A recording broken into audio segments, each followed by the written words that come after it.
Hey there, Flo here. Still getting set up. I have a weird setup today, so it'll take me a bit. And I forgot to change the bitrate on my phone, which sucks, but I'm gonna do some testing on the chat.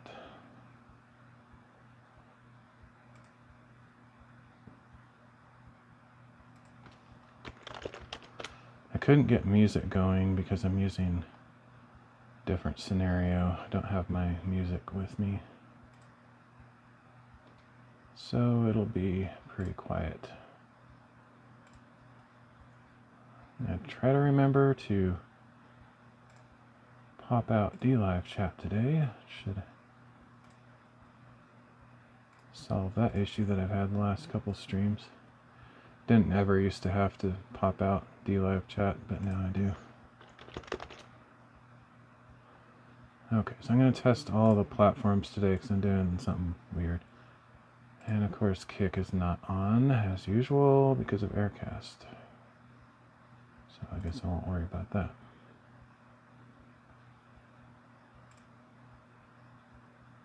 Looks like Beam is working, that's good.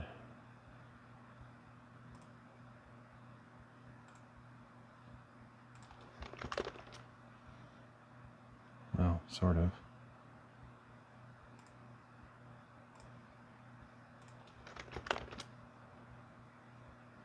Okay.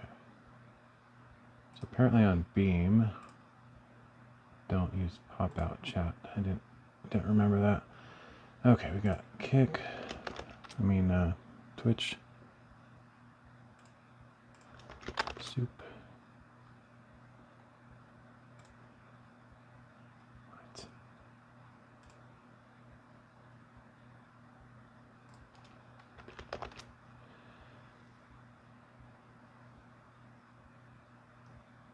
Really? Okay, there we go. Trovo. Pixel.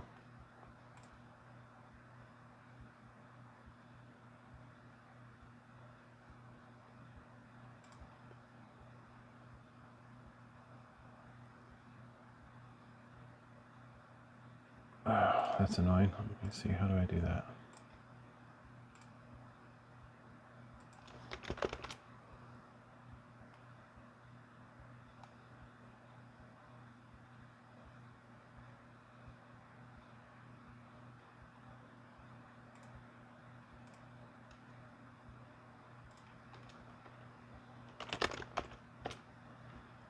I have no idea how to do chat on that platform. Let's see.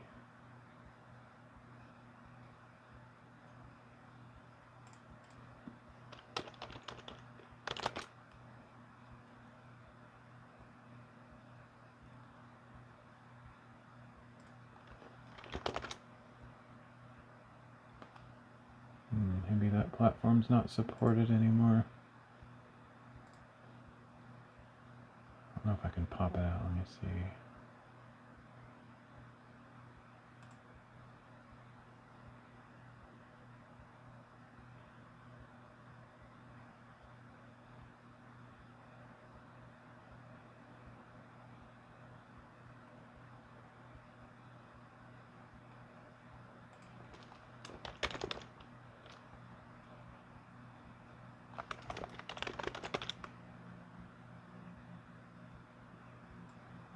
Okay, let's look at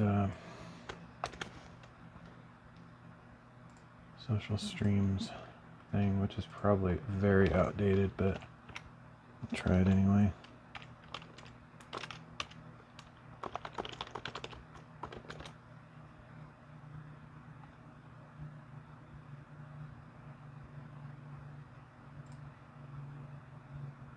Okay, I don't think that's gonna work.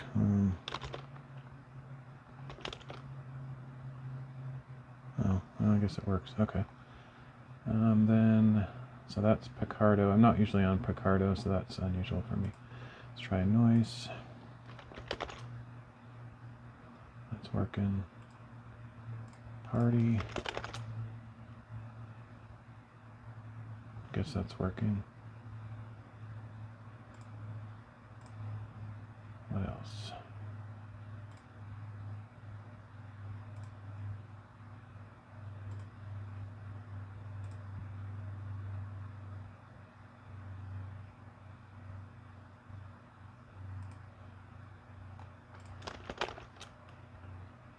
YouTube.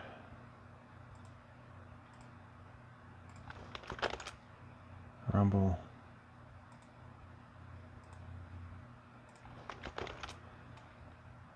Odyssey. Okay, everything seems to be working, but that could change at a moment's notice. So I'm basically doing an IRL stream today, essentially. Like it's not an IRL stream, but I'm using the same setup that I would normally use for IRL, so that's why I can't really have music right now, which I was gonna just play music on my speaker, but apparently I don't have all my video game music on any computer that I have access to right now. So anyway, I guess I will get started now that it appears everything is working. Hopefully my sound is working. I have my wireless mic on. So I don't have a face cam today, so I'm just gonna do the overhead. I'm gonna do some bookbinding. I kind of wish I would have thought to check my... Speaking of that stuff, I almost forgot to plug my phone in, which would have eventually died. I wish I would have thought to check my bitrate.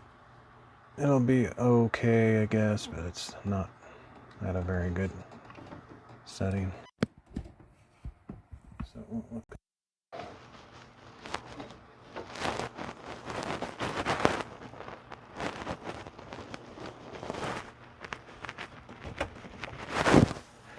Okay, I'm gonna get a drink. I'll be right back. This is a very informal stream. This is the only way I can stream today because of my computer setup going on. I have to use my cell phone to stream instead of OBS.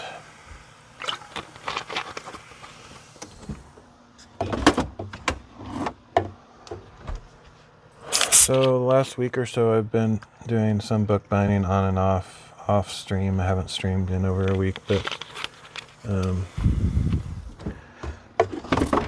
I didn't think I was going to be able to stream for at least another week or two, but just because of technical difficulties. But then I realized I could use my phone, so that's what I'll do today.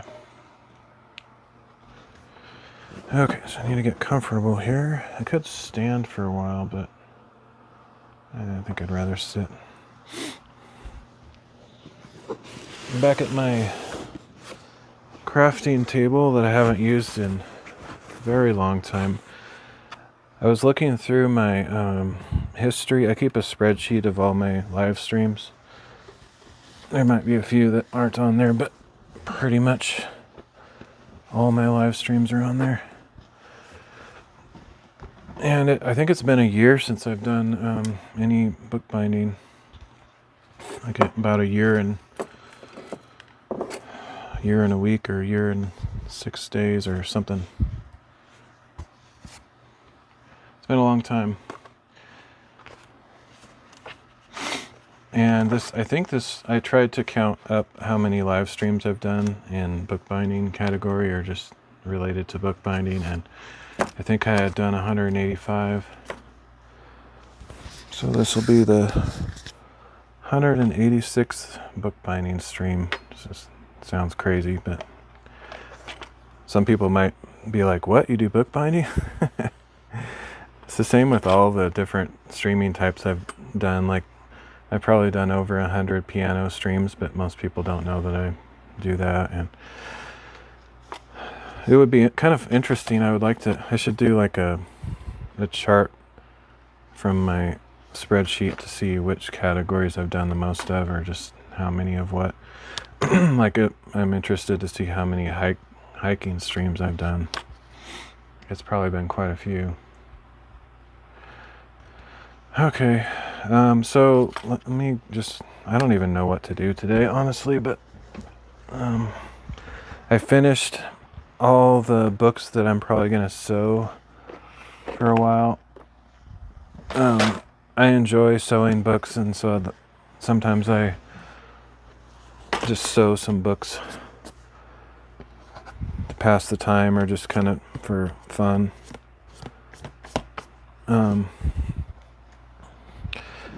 Which means that I don't ever get any books done, because sewing is kind of the first step, or one of the first steps,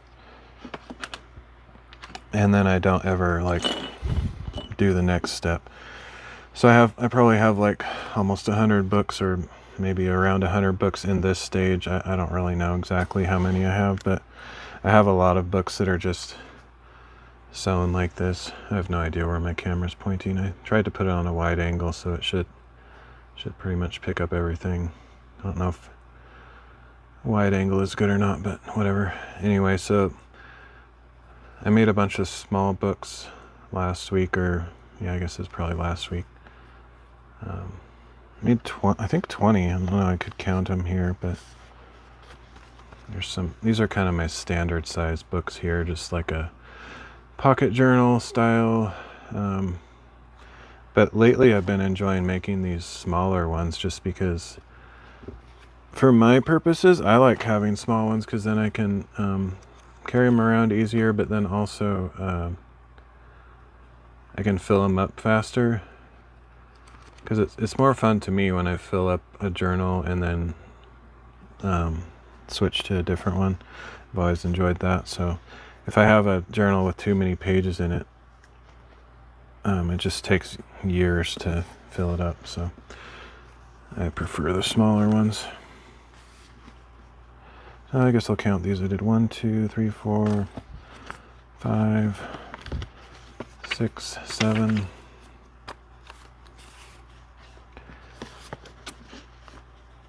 8, 9, 10, 11, 12, 13, 14, 15, 16, 17, 18, 19, 20, 21, 22, 23, 24, 25. Wow, more than I thought, actually.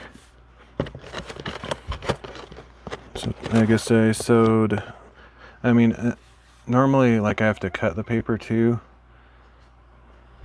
and fold it, but I already had some cut paper. Like years ago I cut some paper down into these stacks that I can just take with me, kind of portable stacks. So if I want to do like a on the go or on a trip type of thing, I can bring like a portable bookbinding kit, so to speak. So I didn't actually cut the paper this time. I already had those ready. Okay, I need to stack these in a certain order or they won't fit back in this container.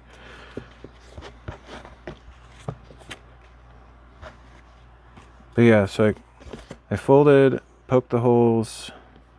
So you have to poke holes in the spine for all these places where the thread pokes through. Folded all the signatures, poked the holes, sewed them up, put the tapes in there, and that's where I'm at with all these 25. And this is just the beginning. I have a whole nother bin full of books that are also in this same stage, I think.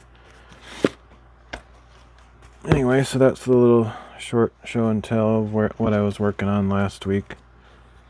Maybe beginning of this week, I don't remember when I stopped exactly.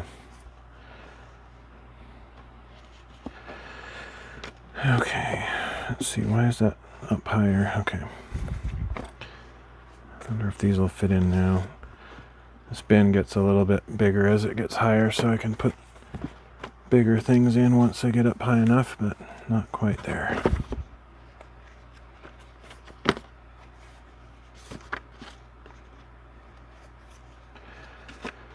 Actually, these won't fit either, so how did I have these in here?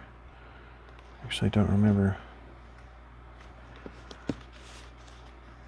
I guess I'll just put these in like that.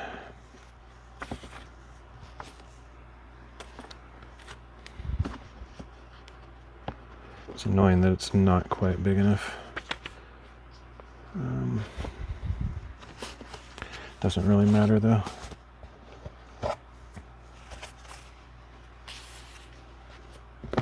I don't like to stack books on their end like this because they tend to do weird things.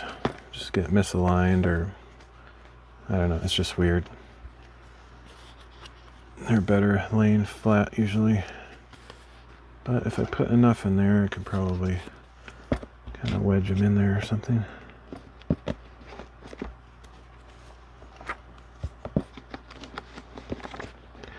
I'm not going to work on these because I have some other books that are a lot further along in the process, and I'd like to focus on ones that I could, finish in sometime in the near future. Because if I do what I'd like to do, I would just sew more books because that's my favorite thing to do. But it's kind of silly to do that when I have so many in that stage already. If I don't ever finish them, it's kind of a pointless hobby in a way. But I don't enjoy the rest of the steps nearly as much. So that's why I do that so much. And all of this is just therapeutic anyway. I don't really make money off of these or anything, so it's not about finishing books to sell or whatever. But I don't know, I might eventually sell some just because I have too many. Like, I have too many books to give to friends. Like, I only have like one friend that's really into journaling, and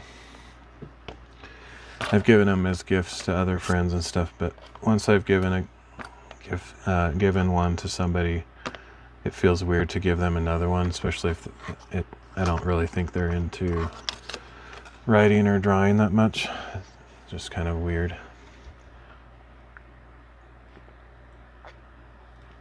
I'm annoyed that I can't believe there's no access to any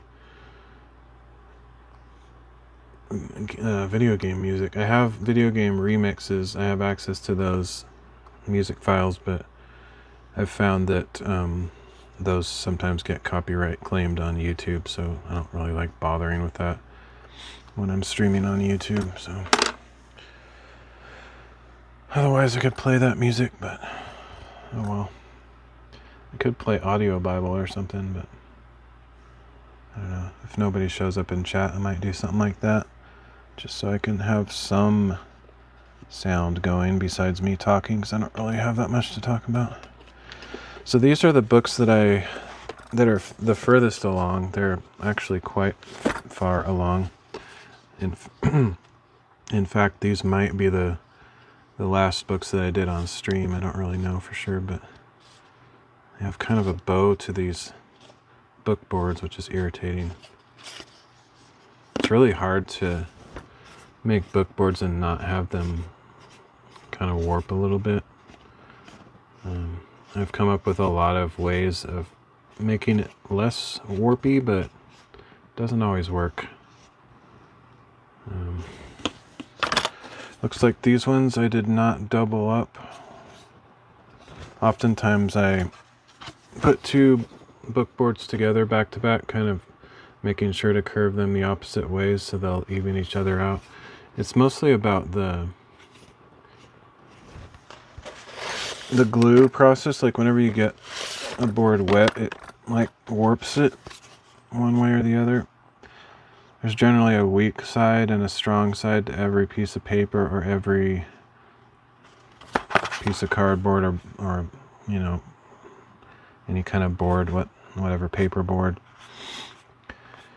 And so if you don't do equal treatments, I mean, even if you do equal treatments to both sides, if one of the sides is kind of weaker, it will bend away from that weaker side.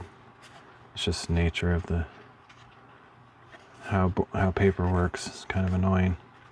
But if I have two identical boards and I glue them together with the same sides together and the same sides outward, then they sort of achieve kind of an equilibrium when they're glued together. So they're both trying to pull apart or push together or whatever.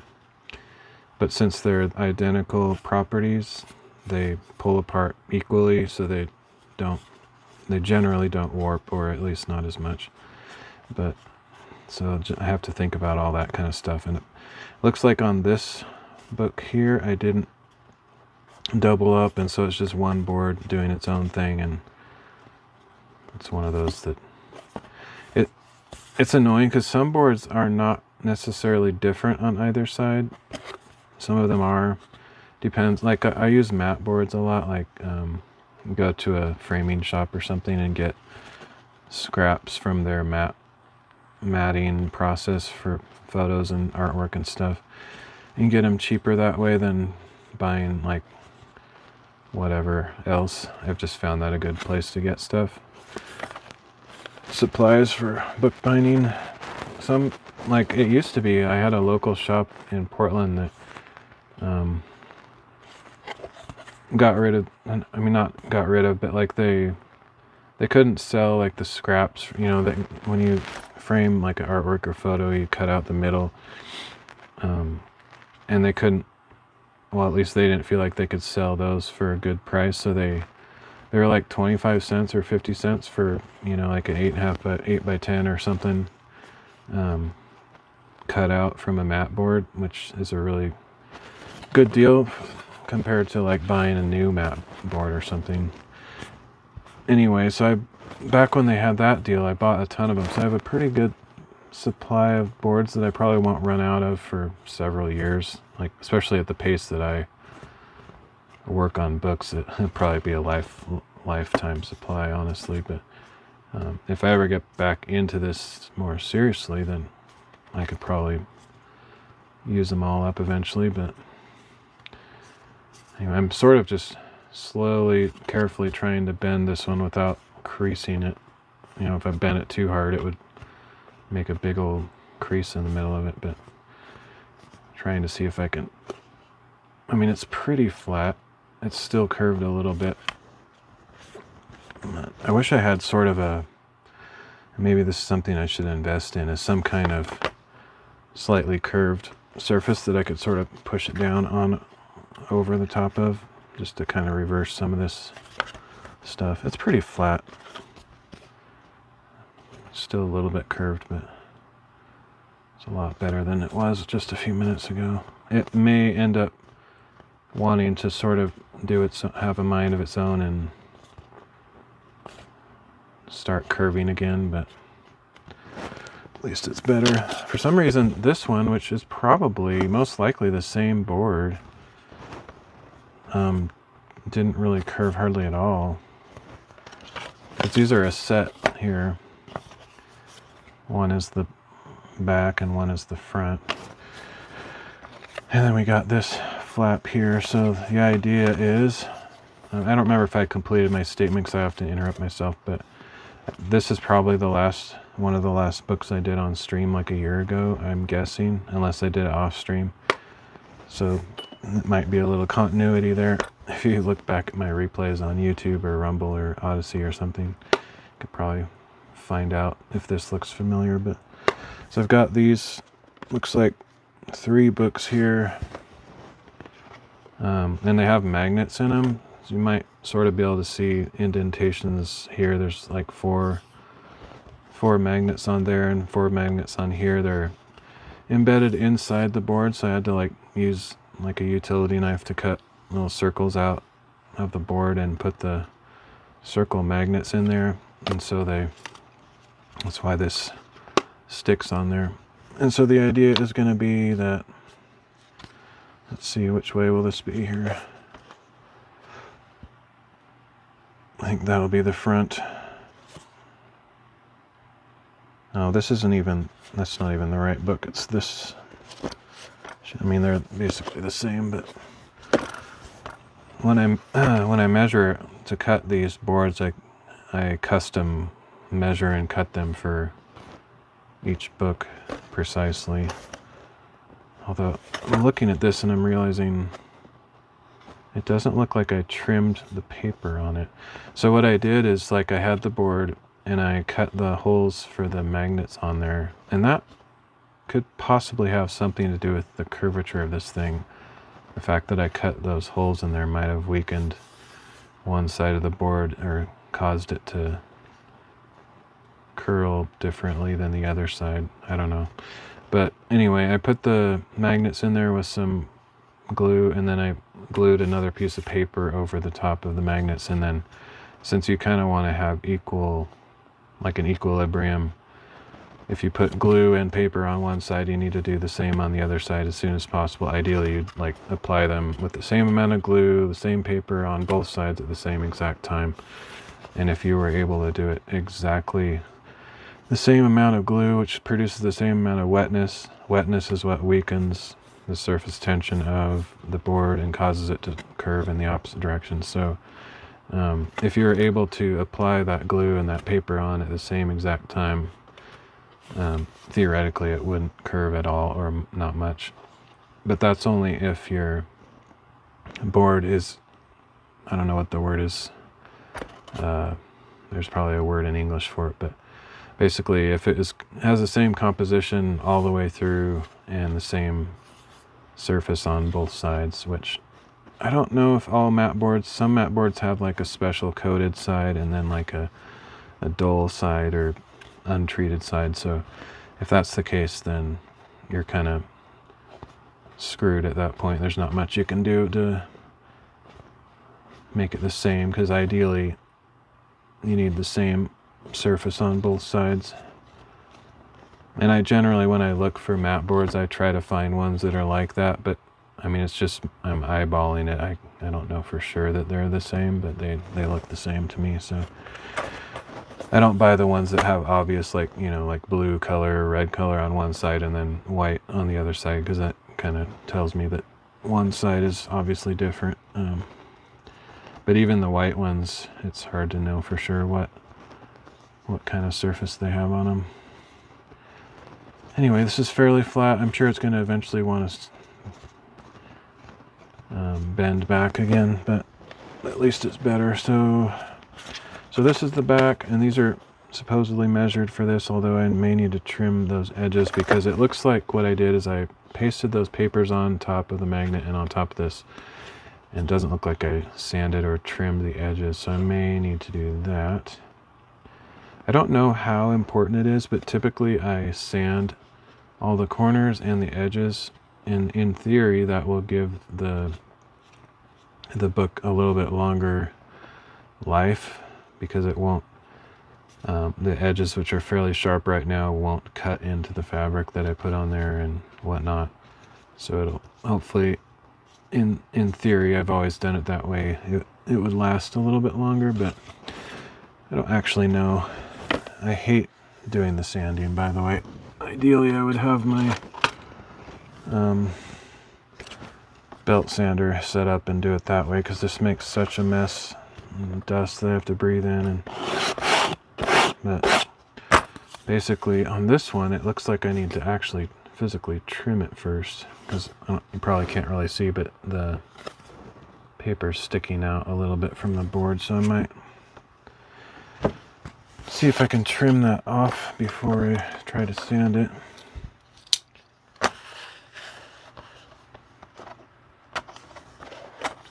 Anyway, that's just a bunch of talk that I'm explaining where I'm at in the process.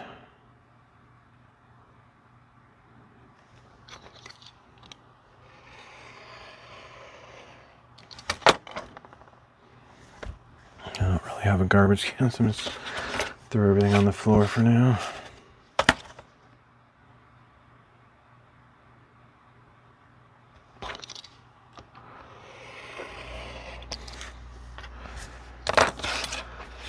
Yeah, when I haven't done bookbinding in quite a long time, I often forget how to do certain things, or just what steps I need to take, or where I left off and all that. So it takes me a little while to just kind of look at what I have and regroup. This one doesn't look like it needs to be trimmed. So I think we're good. Yeah, this is already, I think it's just wanting to bend that direction. I could probably over bend it this way, and then it would sort of equalize back straight if I knew exactly how much to bend it, but I'm just afraid of creasing it. I don't want to overdo it. Okay, so yeah, I hate sanding, but I guess I should. I've always done it. Like I said, I don't know how important it is. I think the thing that's more important is the actual corners. Just rounding the corners slightly. I don't know how important it is to,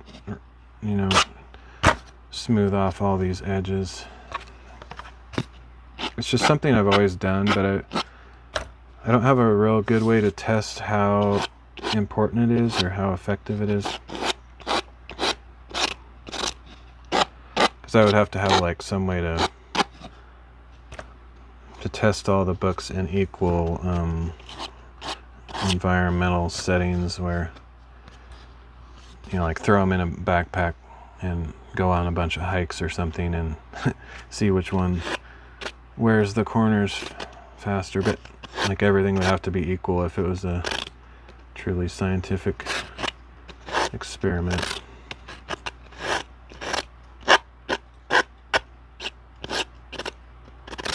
But like I said, I'm pretty sure rounding these corners helps considerably.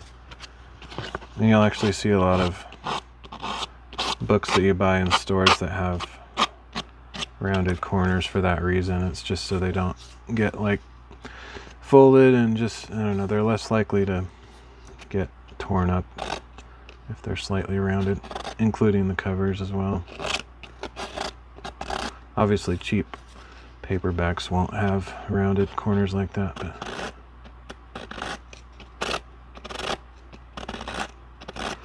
like a fancy Bible is a good example. It'll often have rounded edges on it.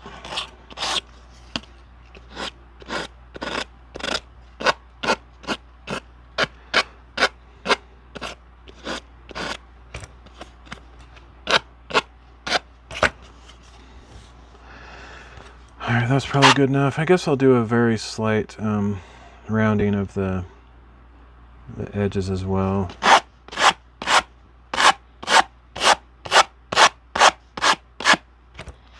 Since I've always done it, I may as well just continue doing it that way.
That's good.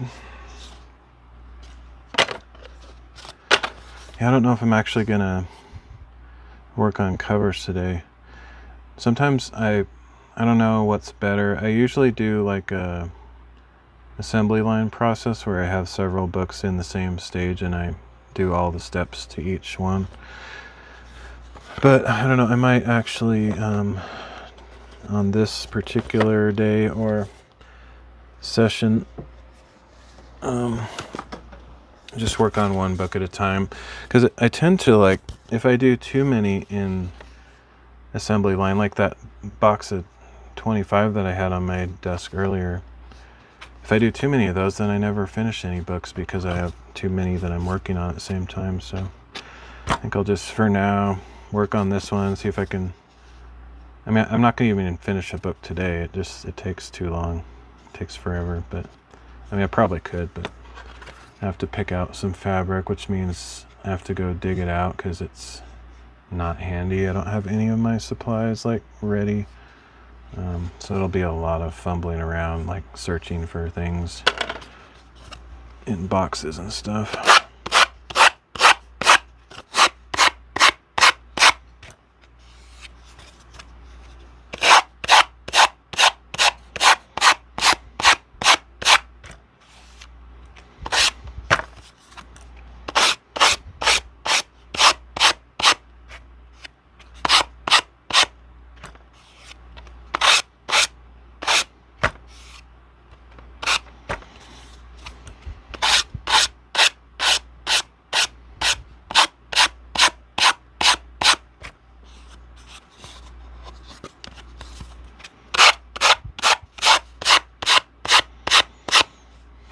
But in theory, I probably could finish a book today, but I don't know if I will or not.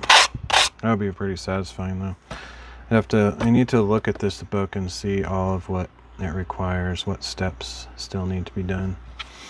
I think it's just putting the, I mean, I have to, like, prepare the fabric to put on here, which is a several step process, but once I have the fabric measured out and all glued together and stuff, I think it's generally just, that's all I have to do. But that in of itself is a very lengthy process, so I don't know if I'll finish it today.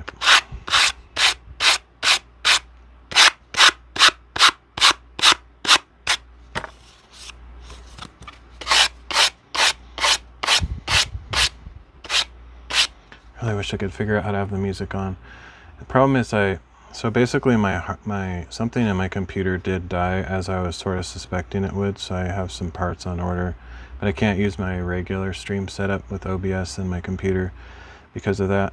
And so all my music is on a hard drive in that computer, which is technically I could pull out and get the music and stuff, but it would take forever and I don't really want to bother with that. So I thought I had the music on somewhere else too, but I don't see it anywhere. Actually, now that I say that, I'm going to check one more hard drive that might have it after I'm done sanding this here.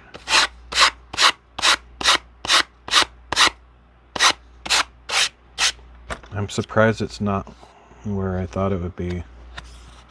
I thought it was on my other laptop, old ancient laptop.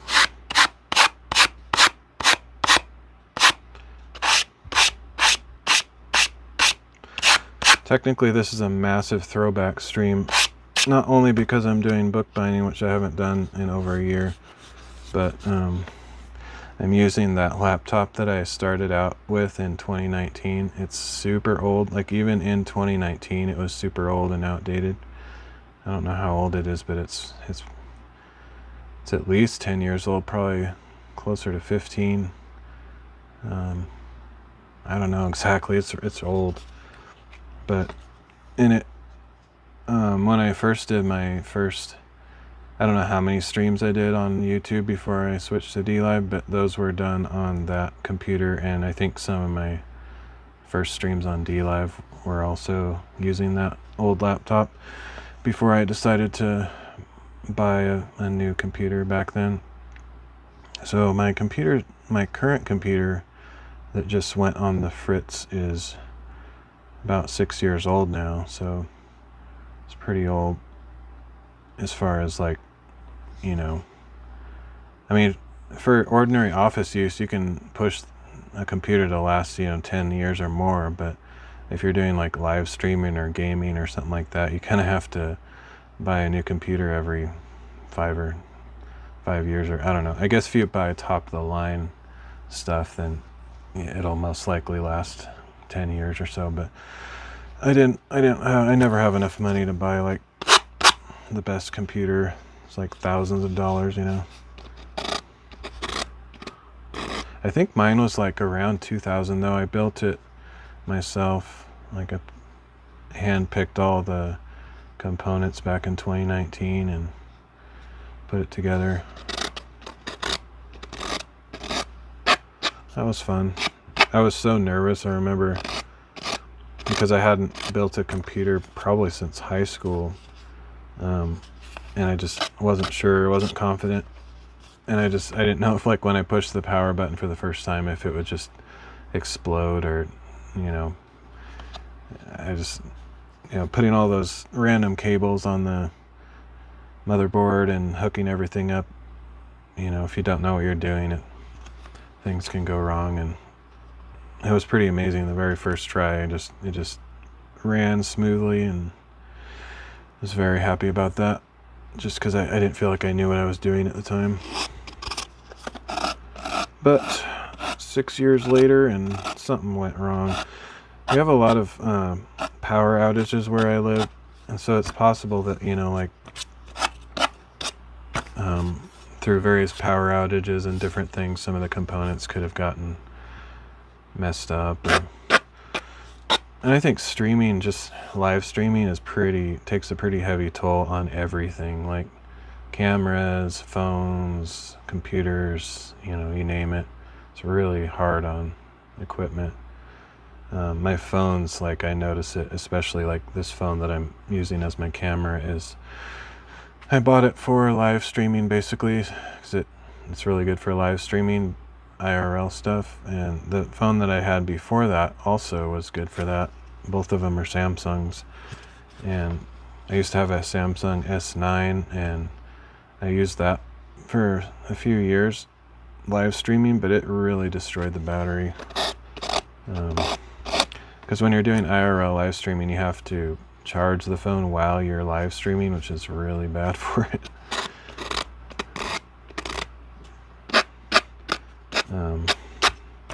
So it really wears the battery down prematurely. Plus, I'm sure it's not good for the hardware in general. And same for, bigger computers, even though they're beefier and can handle more of that stuff. I think just if you're live streaming it, often, especially if you're gaming and live streaming, which I don't do a lot of that, but you're playing some really heavy AAA kind of title game, and you're using OBS with a bunch of effects, that's like torture for just about any computer, really.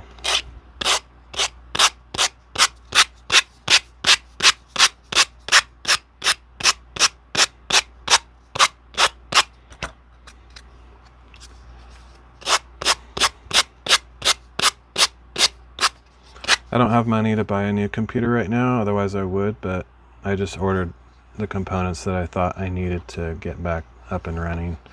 So hopefully sometime next week I'll be able to get things going again.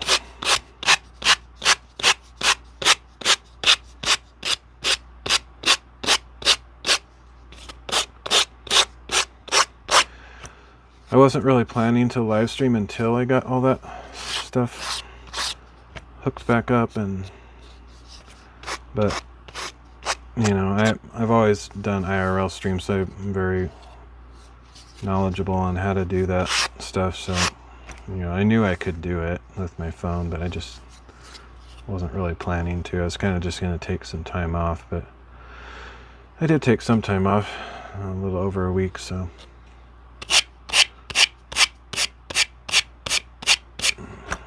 But since I've been doing this bookbinding anyway, I just figured, well, I may as well live stream it, because then maybe someone would come by and chat, or just enjoy the content in general.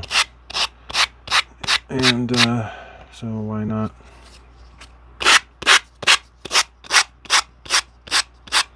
Been kind of lonely and just all by myself lately anyway, so it's good to possibly connect with somebody at some point. Although my old laptop that I'm using to have all the chat stuff open, it might kill that computer. I don't know. It's so old. That's the only way I can monitor all the chats. Otherwise, I'd have to just pick like one or two sites to stream to. I could do that, but I don't know. I've just always enjoyed the multi-streaming thing for whatever reason. It's mainly because I have like no viewers at all for the most part. One or two here and there, but most of them don't chat, and so if I was only on one platform, I would probably never talk to anybody, and that would be depressing.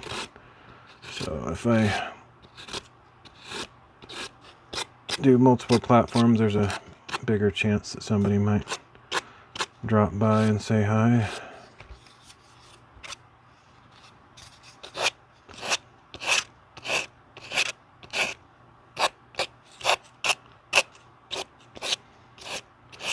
I'm streaming on Picardo today, partly because I'm doing actual creative stuff, which Picardo is, I don't know if they have like a strict policy, but they're very geared toward art stuff. And so I don't normally stream there. I used to stream there whenever I did something creative, but for the last year or more, probably a couple years even, I haven't streamed there just because I don't feel like bothering to figure out when to stream there and when not to stream there.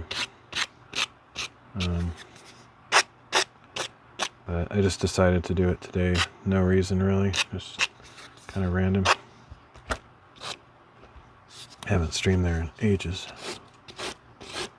Had an account there for ages, but then I have a couple other platforms that I have accounts on and I just don't ever stream there. I should kind of make more of an effort to add those back into the mix.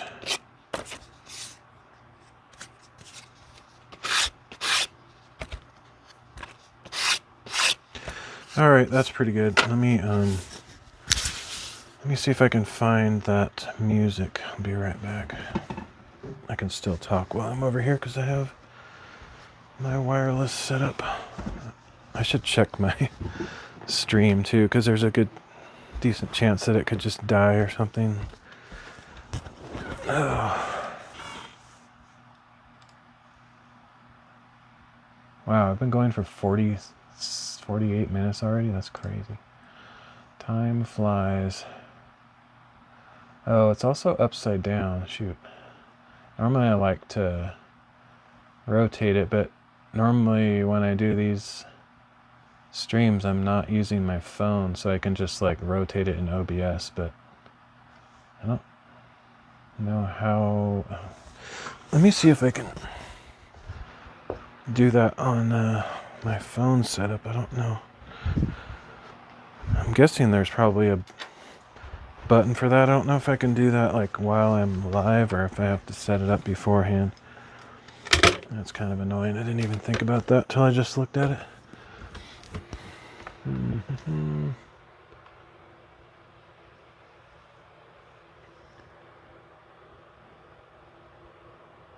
I have no idea.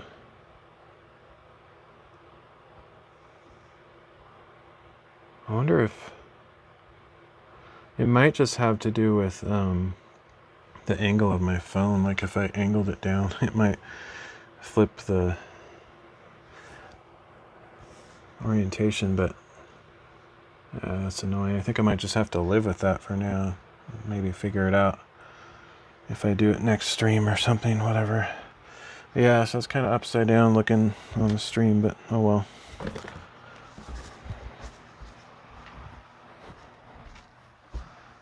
It's kind of a little bit arbitrary because when you're top down, there isn't really an up and down, so it's not the end of the world, but I've always done it where my hands are at the bottom. But today I guess we'll do the opposite. Man, I wish I could figure out why Kick doesn't work. It's really irritating. Kick is not compatible with Aircast anymore. It says that it's online, but it never works. I wonder if, let me try something different here.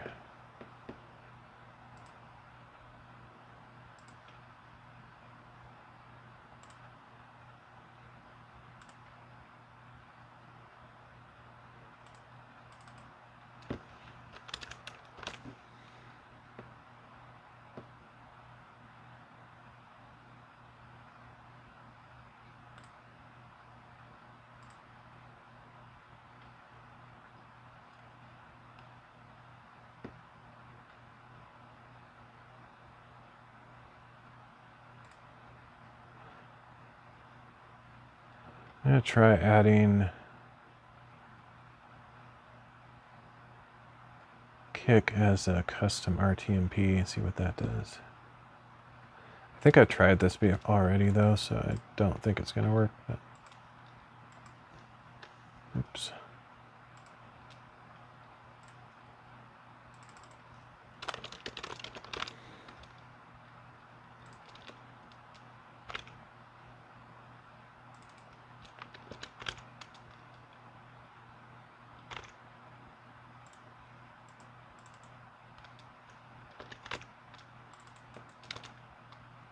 What? Makes no sense.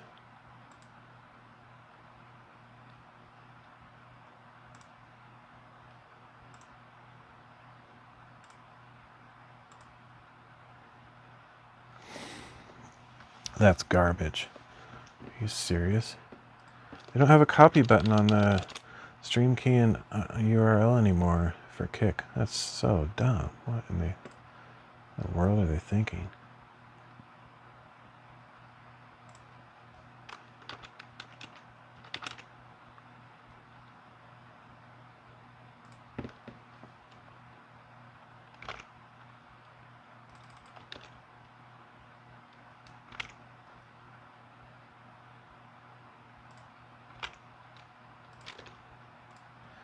Okay, I'm pretty sure this won't make any difference, but we'll give it a try anyway.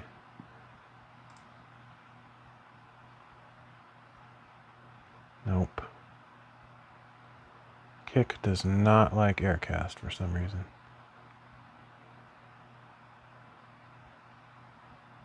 Alright.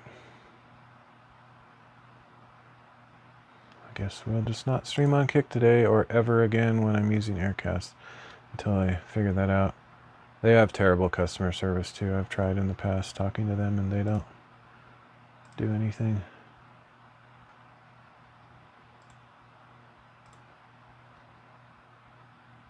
But I might mention to them, I don't remember if I'm on their Discord, but I might mention to them that Kick no longer works.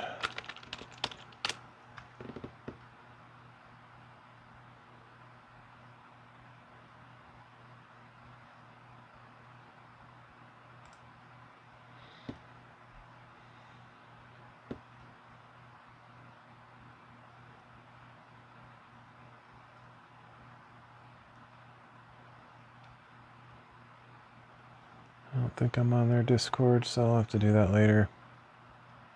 Whatever. Okay, so what was I going to check, though, besides that? I don't remember.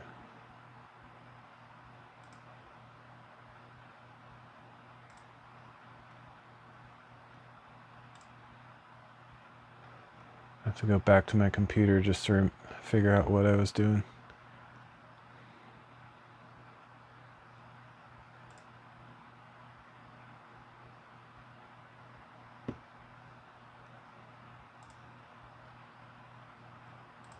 Kind of just checking my stream status on a few platforms here to make sure it's still going.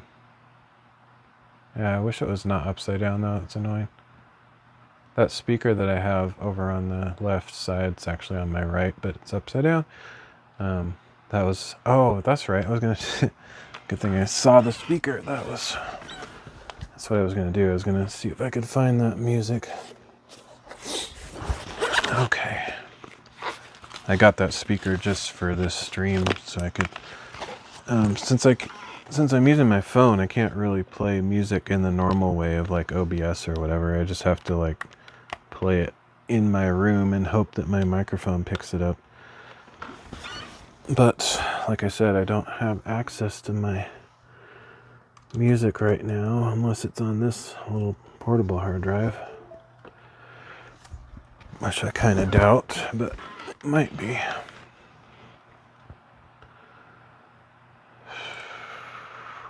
Doesn't look like it.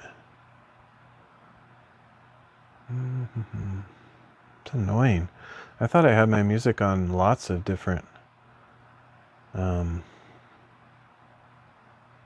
hard drives and stuff. Apparently it's only on my main one, so I can't access it right now. That's annoying.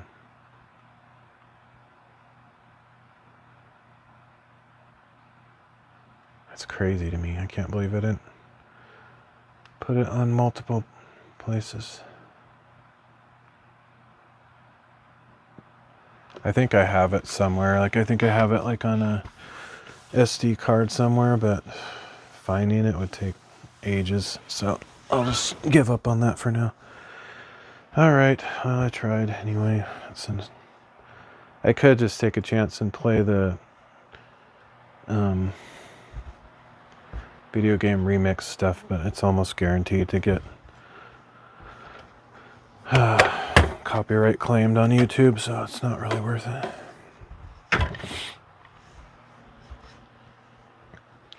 Okay, so this is a part that the main reason I don't like the sanding process. I don't mind doing it at all, but all this dust gets everywhere, and it also, I breathe it in without really realizing it. But then later on, like after I've done a bunch of sanding, I definitely notice. Man, Twitch is like full of those stupid viewer bot things now. That's literally all I ever get on Twitch anymore. I don't think anybody really even watches my channel there.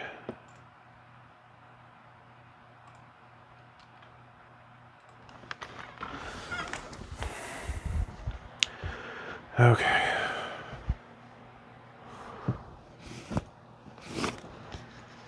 Let's see if we can get anything done. Pretty soon I'm gonna have to go look for some fabric to use. Some of it's out in the shop where I was doing all the woodworking streams. That's where my biggest collection of fabric is. And I don't really feel like going out there right now. But I think I have some inside under my bed as well. And in that case, I will limit my selections from that. Which it always takes me forever to figure out which fabric to use. Basically what I do is all of my books have this marbled paper that I've made in the past as the end paper. So I try to find a cover material that complements or matches the color scheme of the marbled paper and the ribbon marker thing. Some of these I've actually already chosen one. Like this one, in fact, I have so this number, this C094, is actually a cover material, but if I don't have access to that one currently, I'm just gonna change that choice to something else. But that'd be cool if I did have that one. Let me see. What would I do next? Supposedly I have the spine measured out to 3.7. Some of this might be a little bit, I don't know what the word is, subjective or hazy or not perfect measurements. I don't know. Because I haven't done enough of these books with the magnets in them to figure out exactly how wide the spine needs to be. But basically the covers don't cover the entire thing. Like if you made the book board, the cover, go all the way to the spine, it would tear the spine up and it wouldn't open. It would just get jammed. So you always leave a certain amount of space that doesn't have the hard cover on there. And if you look at any book that you buy or have on your shelf, you'll actually notice that. Like, let me see if I have any books handy. I don't have a lot of books. They're all in storage because I don't read books at all anymore. But look at my Bible as an example. Every book is a little bit different, but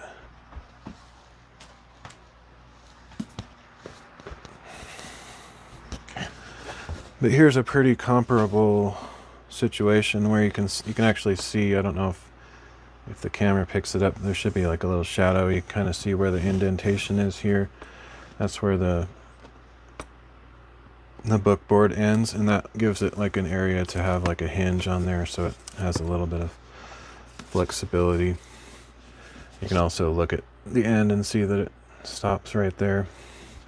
But pretty much every hardbound book is like that, unless the person that made it is kind of inexperienced. Like if you don't watch videos or study how books are made and just kind of try to get into bookbinding, you might not know that, and then you would probably make the board, the entire size of the front sheet, and it would have problems later on. So this is probably erring a little on the side of making it shorter than it needs to be, but I've generally found I like the results when there's a little bit of flex area there. But it's not an exact science though, and figuring out what the length of the spine is you have to wrap a piece of paper from this board to the other board on the other side. So you position these where they would be, which is actually sticking out a little bit, so that there's like a lip to protect the corners of the sheets. I do a very small amount of overlap because I don't like it when they're like hanging out really far. I think that looks really goofy. Some bookbinders, I can't remember the name of what that is, but just the overhang, they make it like a 1/4 inch and it's just sticking out crazy far. I don't know, I don't like that.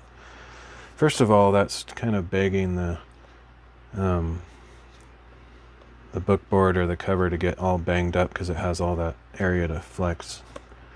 I just think it looks dumb too, so that's just my personal opinion though. Anyway, then I also need to figure out how much space there is between the back edge and this flap that'll wrap around to the front.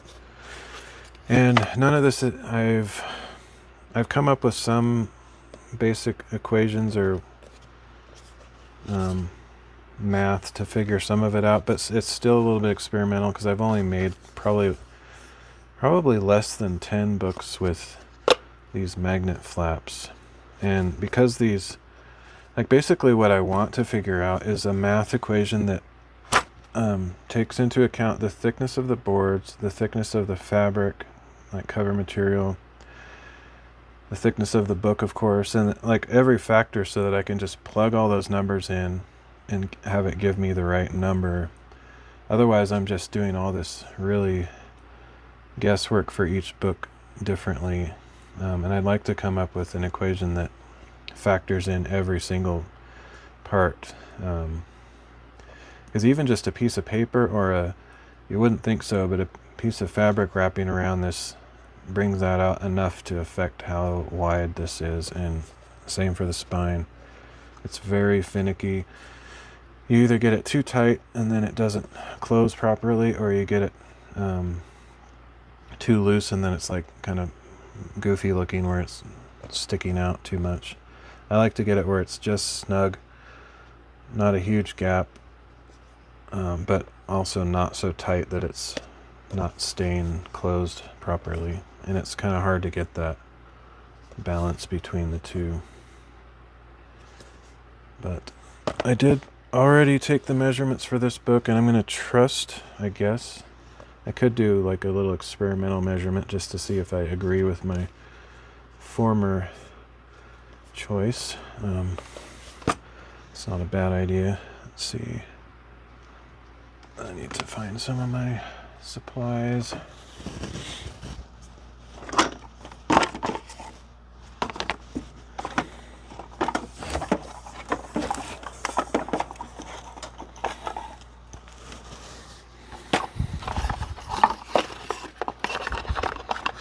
I kind of forgot why I had these. Now I remember. I think those are for just protecting the book boards when I wedge this together. So if or not wedge, clamp is the word I was looking for.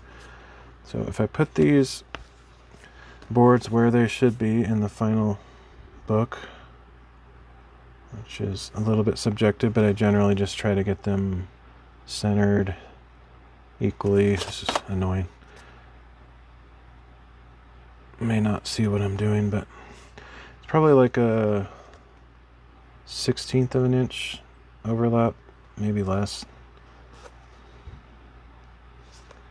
I don't remember what I actually measure it when I'm cutting it. I think it's, I want to say it's like 2 millimeters, or maybe even just 1.5, so 3 total. So 1.5 millimeters. It's very small as far as the overlap goes. So I just need to get these lined up to where it looks like they're right on the corners where they should be. And then I use these as just protectors on the boards against the clamps, so the clamps don't leave a mark, and then I can clamp it together and not worry about it moving all over the place when I'm trying to take measurements. So that's what that's for. When I was going through this supplies earlier, these are my little templates for poking holes. I have them for all the different sizes of books that I've made in the past. I was looking through all this and I didn't even know what those were, and I just remembered that's what they're for.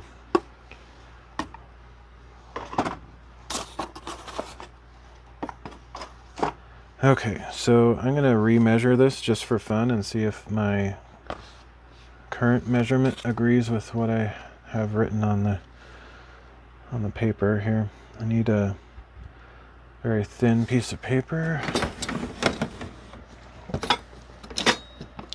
I usually use a Post-it note, but any really thin piece of paper will do.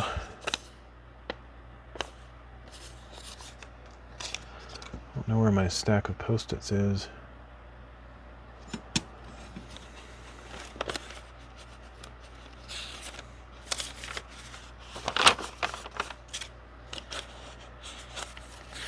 Could just trim a little piece off one of these sheets, I guess. I think most of these are for gluing. I use them for paste sheets, basically.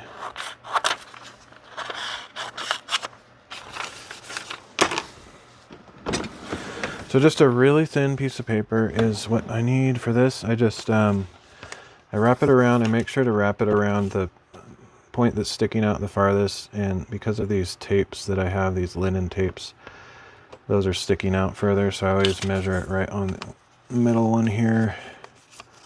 Didn't actually cut that big enough, but it'll work, I think. And then I just pull it really tight around the back side, and then I just use my fingers to squeeze it against the board so that it leaves an imprint like that. And then I measure, where's my ruler? Just measure the distance between the farthest markings, which is kind of hard to see at this point. Let's see. If I need to, I can actually mark them.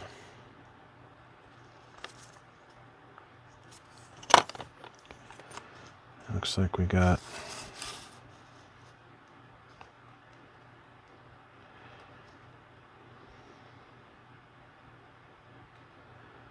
3.6, which is pretty close. It looks like I did, I think it was 3.7, which I don't remember. I might add, well, actually, let me check. Now that I've taken that measurement, I don't need these to be connected anymore. Okay. So what I have here on my spine measurement is 3.5 plus 0.2. So in the past, I always have to refresh my memory, but I've decided that adding 0.2 is 0.2 centimeters, so 2 millimeters. If I add 2 millimeters to whatever the measurement is, I found that that works pretty well. The problem is that's based on kind of an average cover, but what I don't really know is if I have like thicker cover material, that 0.2 maybe should be 0.3 or 0.4 or something like that. And that's the kind of stuff that I wish I could just come up with an exact equation that works every time. Anyway, so since I got 3.6 in my second measurement, and that's a bigger number. I'm actually going to revise this because it's better to have too big than too small generally. So it probably would have been fine, but it's probably good that I double checked that just to be thorough. Henry David Thoreau as well. Okay, so next thing I need to do is make sure my magnets are all in the right spot, which is like this. And then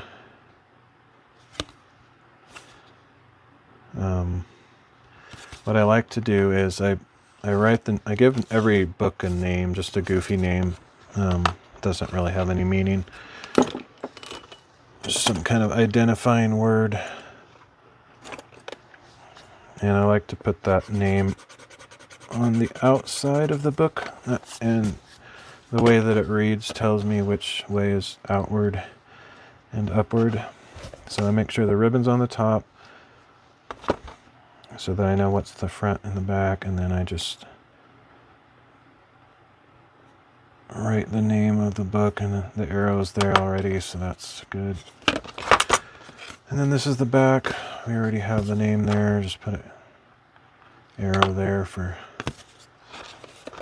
thoroughness. And then the same on this magnet cover. It looks like it already has the name in the right place. So there we go. That's just so I don't accidentally like orient this the wrong way, or, you know, backwards or upside down. And then the magnets wouldn't work properly. And so on. So that's ready. What's the next step? The next step would be probably trying to find the fabric, I think. The other thing I can do is try to figure out how wide this should be. I just don't know.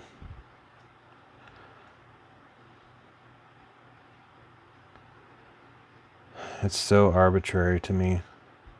Unless I'm actually figuring in the thickness of every piece of material, it just feels random.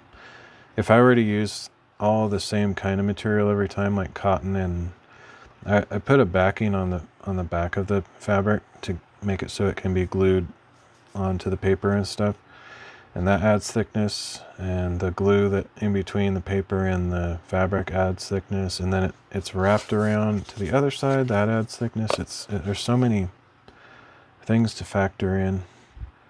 It's actually pretty hard to come up with an equation that factors in all of those various things.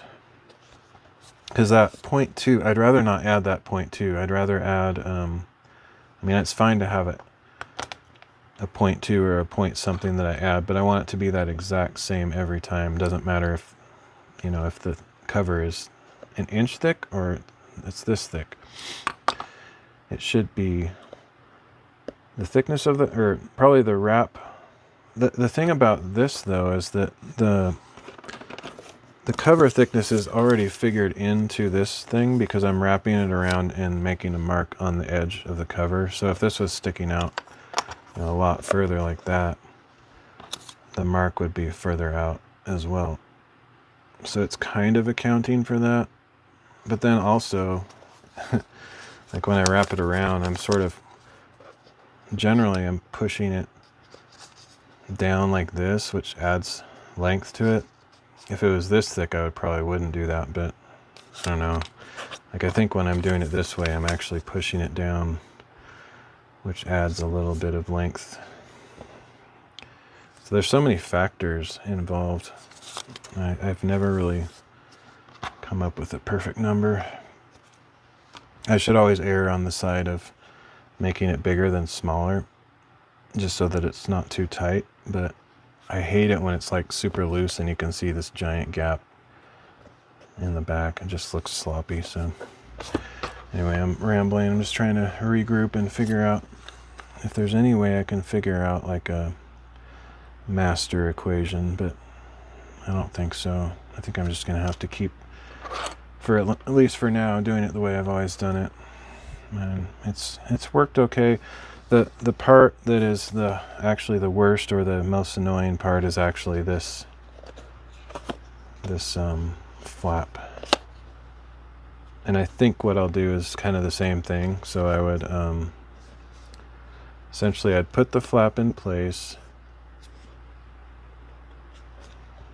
Somewhere I have an example of a book with measurements that I've done this on, and I could use that as an example, but basically probably what I'll do is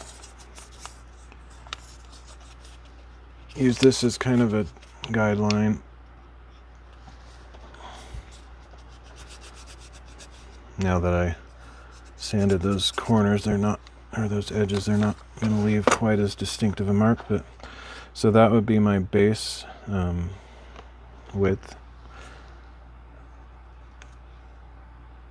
And then I need to decide how much to add to that, because it definitely needs something added to it because I'm going to have the cover thickness as well. But I don't remember what I've done in the past. I might try to find a book that has a cover like that. Let me see if I can find one real quick, because I sometimes leave the measurements inside the book, which might give me kind of a general idea of what I've done in the past, but I don't know if I have any of those. I've done so few magnet flap covers that I don't know if I have any left. I've given away some of my books, and actually this one right here is probably the latest one that I did. I'm pretty sure that's the last book that I finished, or one of the last, so that might be a good one if it still has the measurements, which may or may not. I don't see it in there, unless it's, yeah, shoot. I usually leave the little post-it note like this inside there, but sometimes it falls out, and I don't know.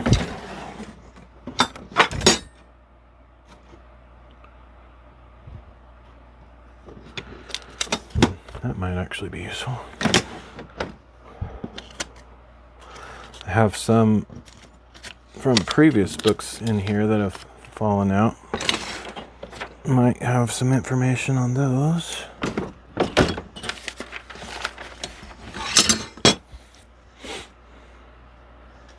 The other crazy thing is I have this.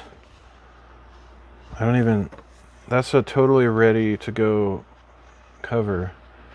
And I guess I should have looked at that. It's possible that's for this book or one of these in my stack. Need some more light here. Normally if I cut this for a specific book, which obviously I did, I would have written that name on here somewhere, but I don't see it. I may have just had it laying up against the book that it was matched up to. I guess one thing I could check is whether these seem to match it, which it doesn't. It definitely doesn't match that. Let me see. Yeah, so it's guaranteed not made for this specific book. So that's good, I guess. I should probably keep that out because I might come across whichever book it's supposed to be for. Let's see. Okay, so this one, that's cool that I can keep this.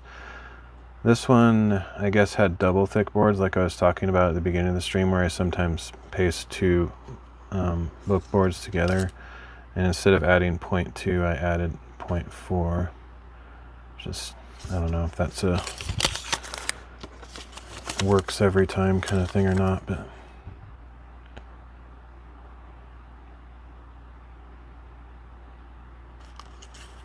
I should take pictures. I don't know. I should have taken pictures of all these. I have a spreadsheet where I enter all this information on, but some of them I don't think I entered on there because I don't do it that faithfully. It'd be easier just to take a picture of these, I suppose. At any rate, that's what I should do in the future. So this one, I have a spine wrap plus 2 fabrics, thickness plus 1. Ugh. 2 fabrics. I think this is one of the first attempts I made at trying to figure out like a universal equation. I was trying to figure out like the thickness of the fabric plus whatever to see if I could come up with something that worked, and I don't think I ever concluded like some number that was always going to work, but anyway. So this is kind of an example of where I made the spine a little longer than it needs to be. It looks fine, I guess. It's not that, it's not sticking out that much. But ideally it would be like super perfect. And this is actually pretty good, except that I think I had to actually fix this one. You can kind of see that the cover material is going beyond and wrapping around. I think I made it too small. I think I literally bent the book board itself to make this one close properly. So that one was a mistake. So I could learn from this one. If I knew what that measurement was, I could make sure I don't do that again. And this one's too big. Generally, like in the past, I've done pretty good at getting it really tight, but not so tight that it doesn't close. Let me see if I have any examples of those.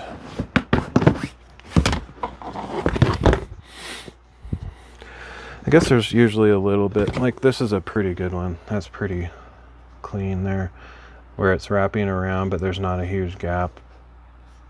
But this is an easier kind. This is how I used to do them with the elastic closure, and those are nice, and I would still do them this way. But what I found is that I did actually quite a bit of research on the properties of elastic, and elastic only lasts a certain number of years before it just loses its stretch, especially if it's under tension. Like you have a rubber band stretched out too long and you release it, it kind of stays stretched out and bigger, and obviously it'll also disintegrate over time. Just elastic and rubber don't last forever, and so that annoyed me a lot when I discovered that. So I stopped, even though I really like this design, it's really nice, I stopped using the elastic when I discovered that they had a shelf life to them. I mean, they'll last, long enough. It's not like it's just going to disintegrate into dust within 5 years or something, but eventually it will, And that doesn't mean that the book will not be usable. It just won't have the plastic on there anymore. Everything else should last decades, a really long time. But anyway, that annoyed me when I made that discovery, and that's kind of when I started looking for alternatives, and I kind of settled on the magnet flaps. Hey, Leo and Elsar. Joss C&D, how's it going? Somebody raid me or something? All of a sudden there's like 3 people at the same time. That doesn't usually happen. Were you streaming earlier, Elsar? I looked, I didn't see anybody streaming, but I don't always check. I'm not that thorough, but good to see you guys.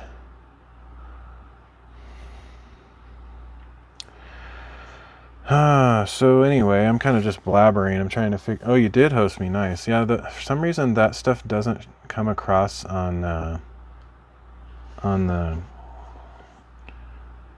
Social Stream Ninja. It's annoying. Some of those alerts don't come across. Sorry about that. I appreciate the host. Hopefully you had a good stream. Were you doing art today or gaming? Hey, Elizabeth. Good to see y'all. Bunch of familiar names. I was going to say faces, but I don't actually know what some of your faces. And Stephanie as well. Good to see you as well. Glad I caught you streaming. Yeah, I mean, I haven't been streaming much lately. My PC died recently, and I'm in the process of ordering some parts to fix it, so I'm actually streaming on my phone today, which is kind of unusual.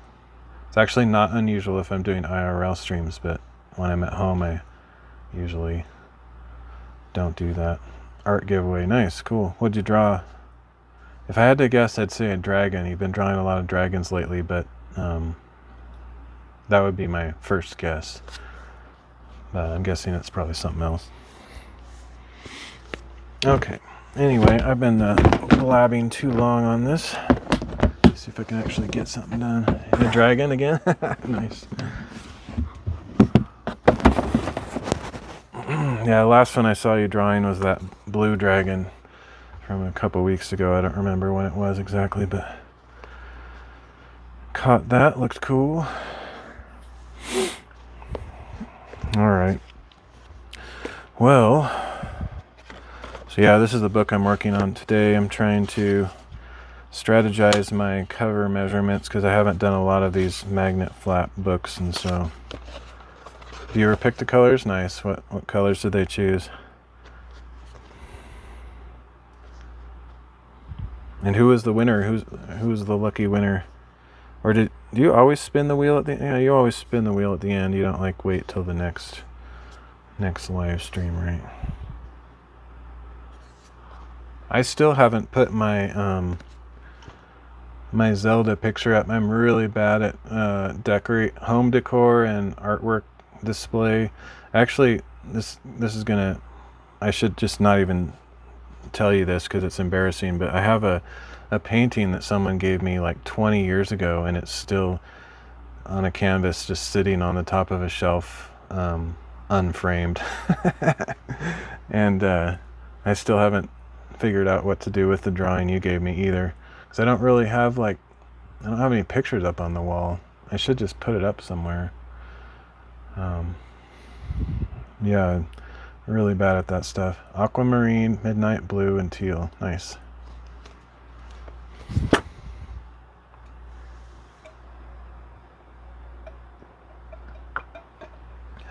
Yeah, only follow if you're actually interested. I'm not really into growing a channel just for numbers' sake, but I always enjoy having people around that are actually, interested in what I do, but I don't have a lot of those. It's pretty boring. Keep it pretty boring around here. But so I need to go grab, I can take my phone with me so I can see chat, but I need to go grab my fabric to figure out what I'm doing with this. But I have my wireless mic on, and I'm going to go upstairs, so we'll see how well it transmits through the floor.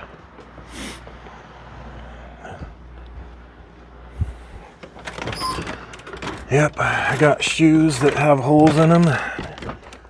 Humble souls. Actually, I probably do have some pretty old shoes, but I don't think any of them actually have holes. These are all, we artists need to support each other. Yeah, it's been a while. I haven't really been connected with people in the streaming world lately.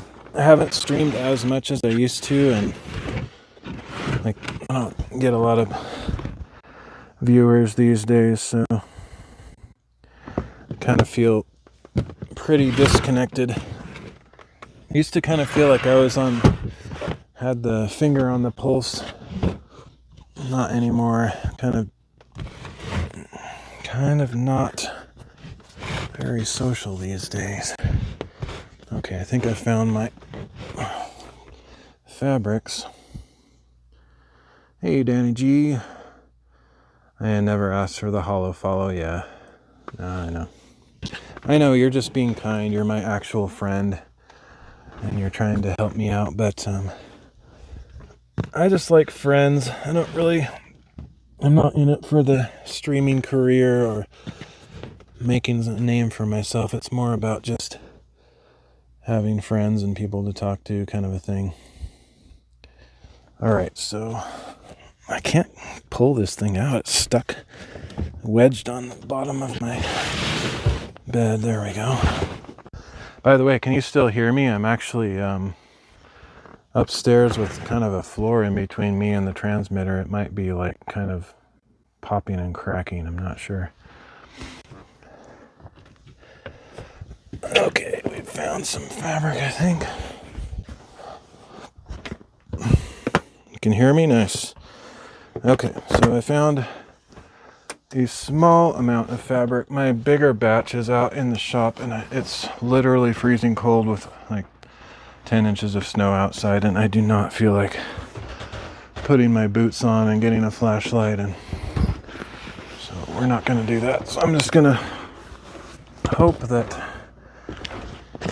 one of these fabrics in this smaller container is going to work. You need one of those? Yeah, I mean,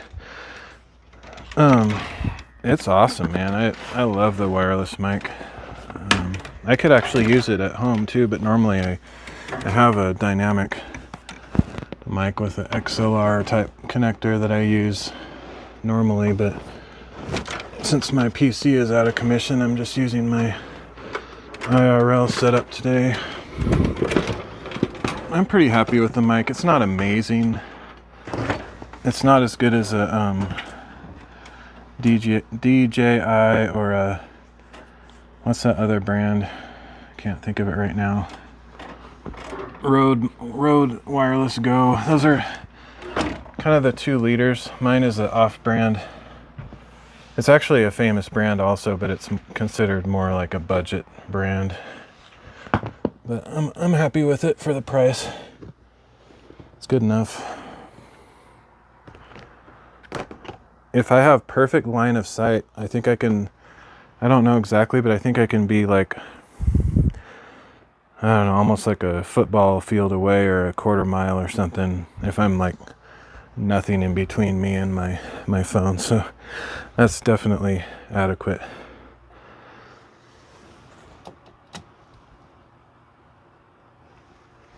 But it's generally kind of line of sight, so I wasn't sure if the walls between me would disrupt it.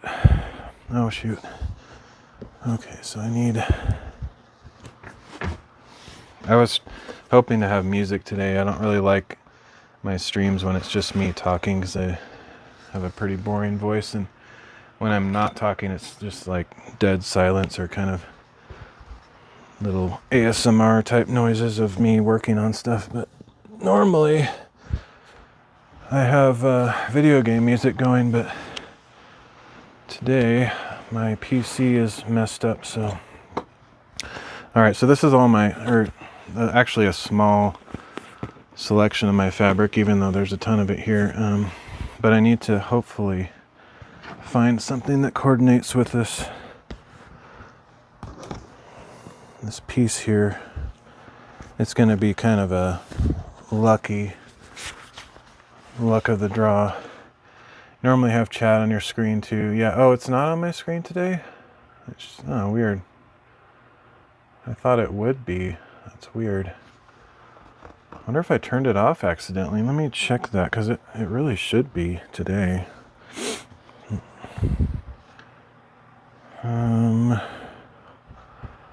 I might have turned it off. Normally I have it on. That's kind of annoying. I'm glad you mentioned it though. I actually have the capability of doing it on my phone, but I must have turned that off. I have to take this off of the clamp here, otherwise there's no way I can do that upside down. Oh, sorry about that, that's annoying.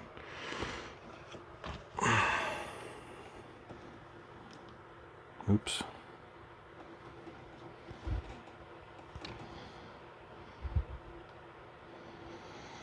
Display overlays. Huh, that's weird. It shows that it's on, but I guess it's not working for some reason.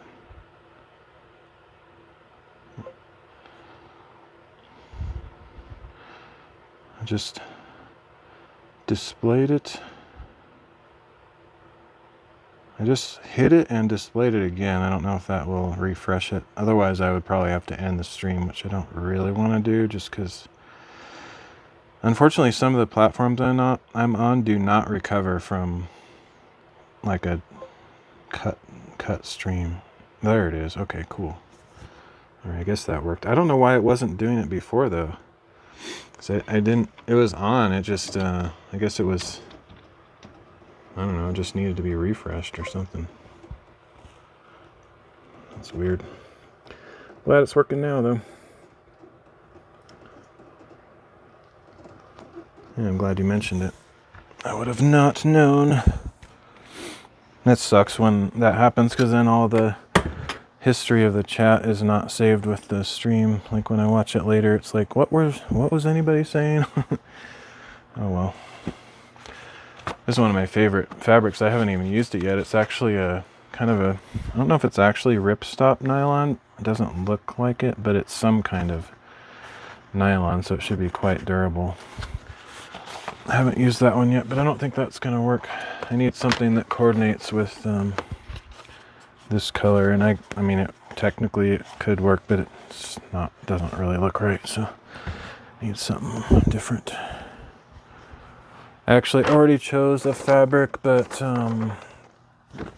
it would take me a while to find which fabric that I chose, so I'm just going to go through the whole process again, and unfortunately I don't have very many fabrics in this bin, and like I said, I am not going outside.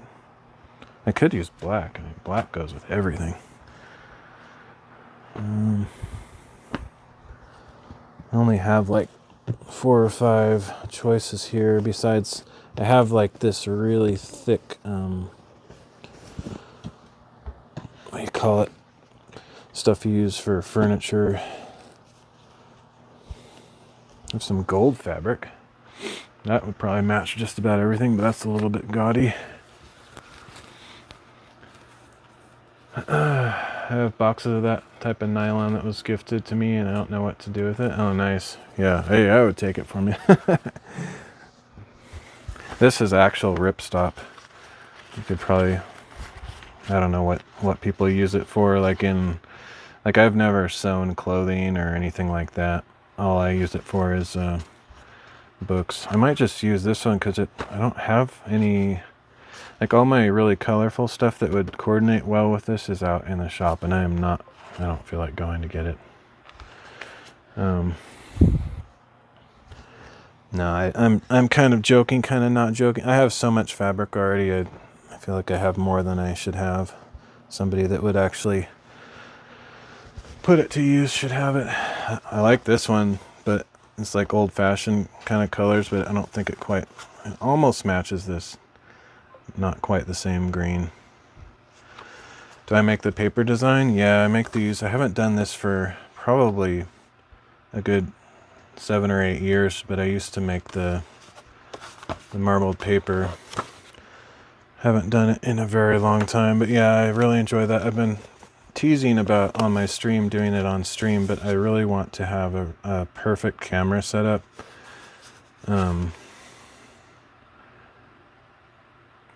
To where, like, basically what I want to do is have this like transparent tray made out of whatever you call it, polycarbonate or something, with lights underneath it so it would shine up in the camera, and I don't have the money to buy that, but I've been wanting to do that on stream at some point, and I always say, oh, eventually I'll do that, but at this point it feels like it'll probably never happen. But anyway.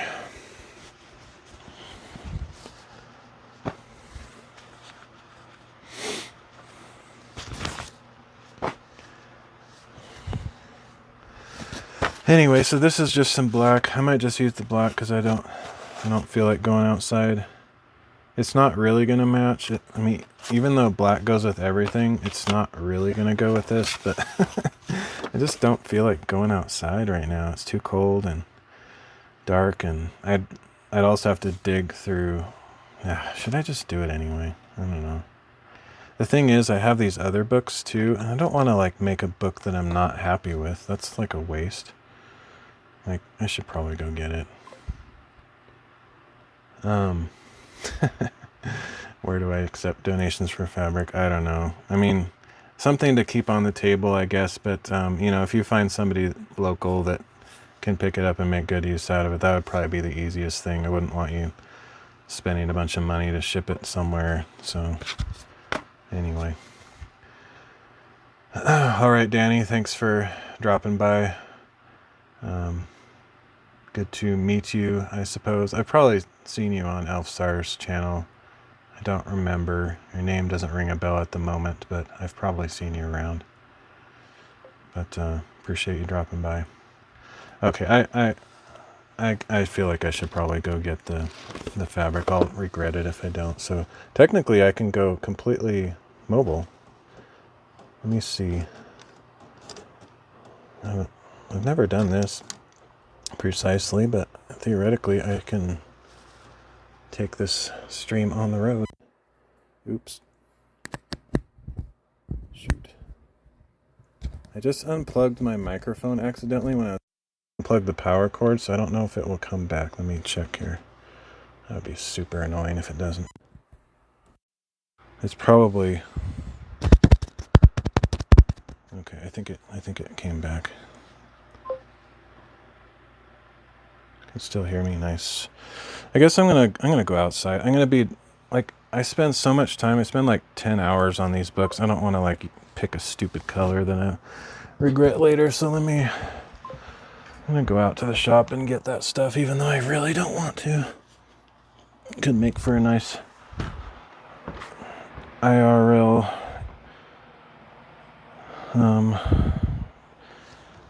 whatever you call it, intermission. All right, grab the keys real quick. It's gonna be hard to hold this phone without dropping it, but I'll figure it out. Let me get my little tiny tripod so I can put that on. Otherwise I probably will drop everything. Oh.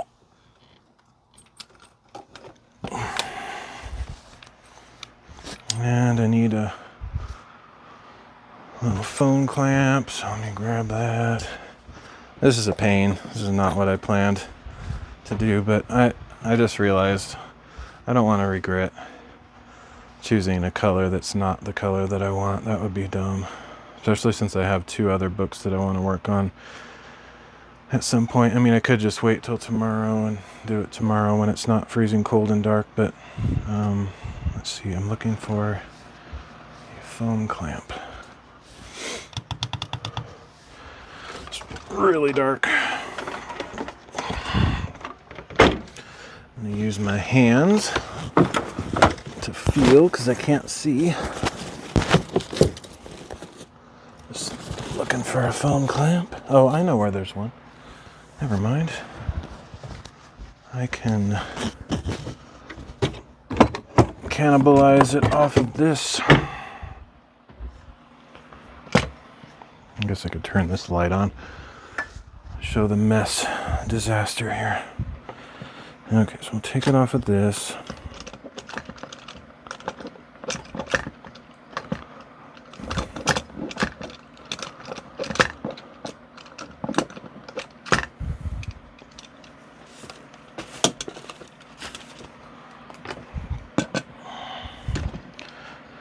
Put that on here.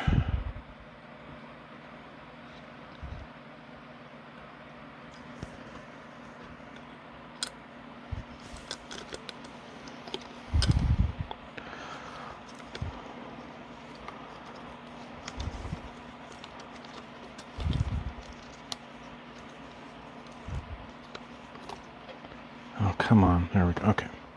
There we go. Now we can go outside. I do not have the right shoes on for this, but whatever.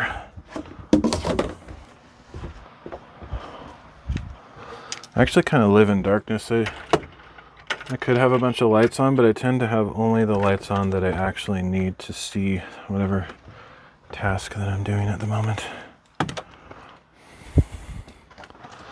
As you can see, there's a bunch of snow out. It's actually slightly snowing right now, but not very much.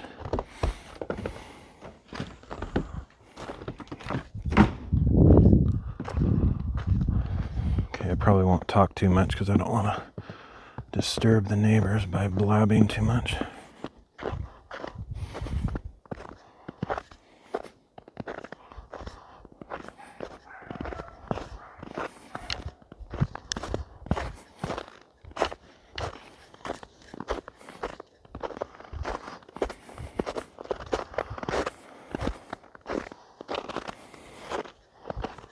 Oh yeah, it did snow. My car has some fresh snow on it.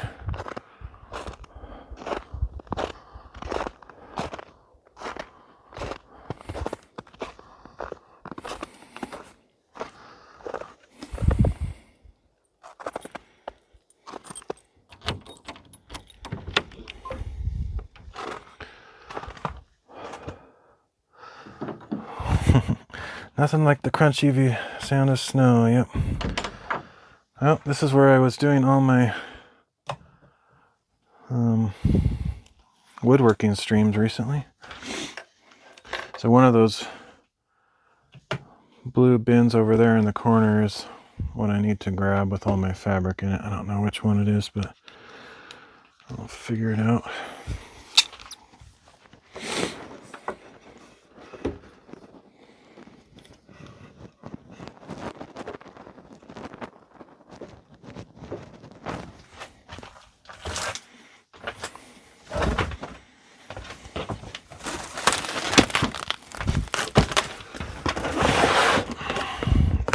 That's it.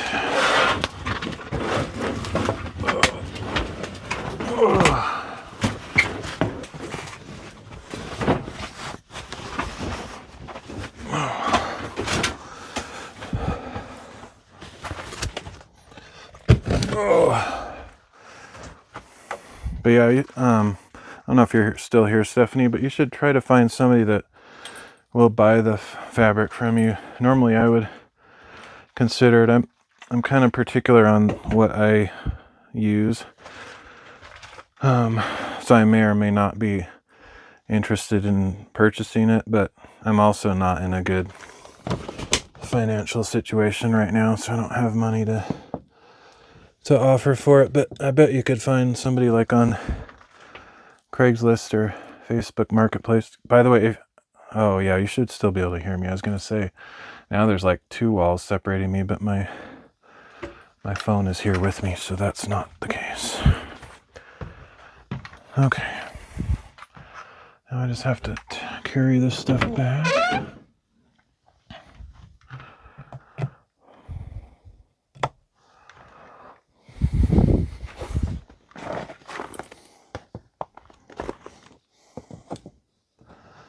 The reason I got this little tripod with me is so I can put it on top of the bin.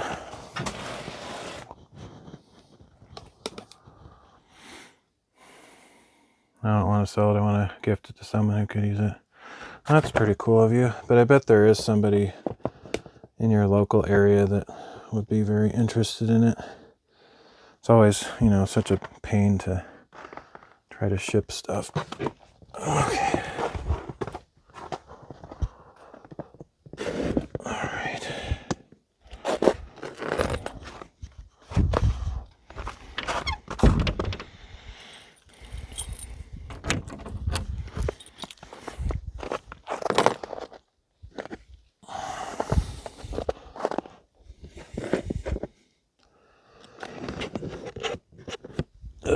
It's gonna be difficult to carry, but we'll make it work.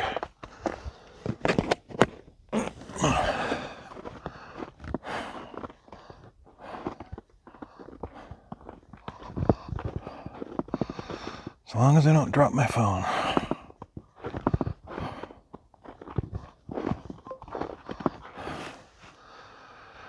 It's hard to give this guy anything. Not the Zelda, man. No, you misremembered that. You didn't have to convince me on the Zelda. I was all about that. That was the first time I actually legit entered your competition when I saw that drawing. Oh. I think that was back before you did the subs thing where you just had you say something in chat and you could join the drawing. Oh man, it's heavy. No problem. Send a sample box of different patterns for free. Designs, I suppose if you wanted to send me a picture. That would be an easy way to go. That way, and I'd be honest with you, maybe it's not the kind of stuff I would use, and you could find somebody that's really, more interested or whatever. It's hard to say without seeing the patterns and stuff. Oh. Could send a message to Elfsar on Discord or something, and maybe he could make the connection that way. Okay. Whew.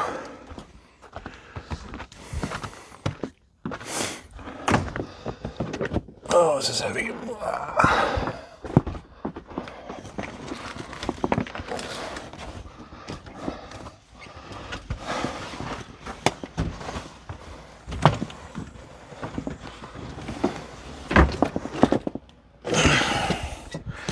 All right. That was more trouble than I wanted to do this tonight, but I think I'm glad I did. I would have regretted not getting all my fabrics. Okay. Whew. That was heavy.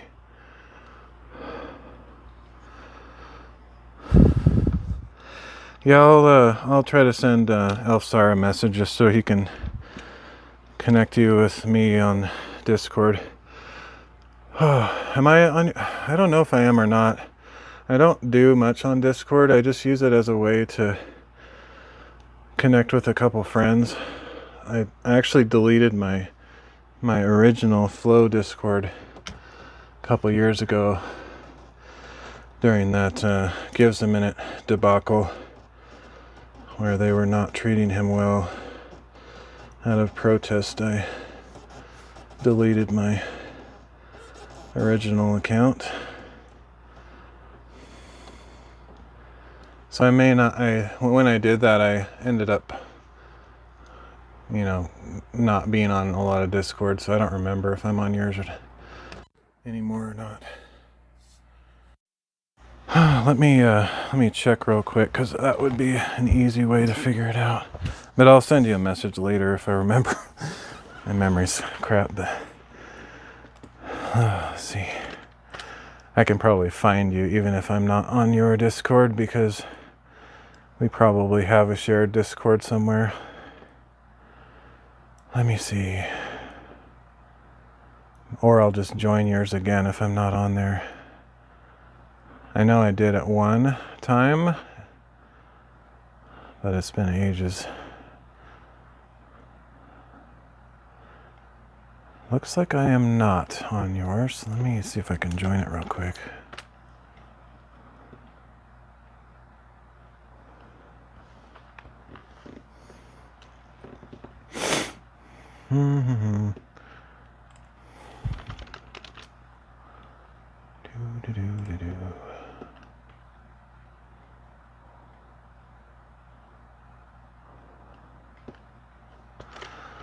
Your about page for your channel is so huge, but that's where page search comes in handy.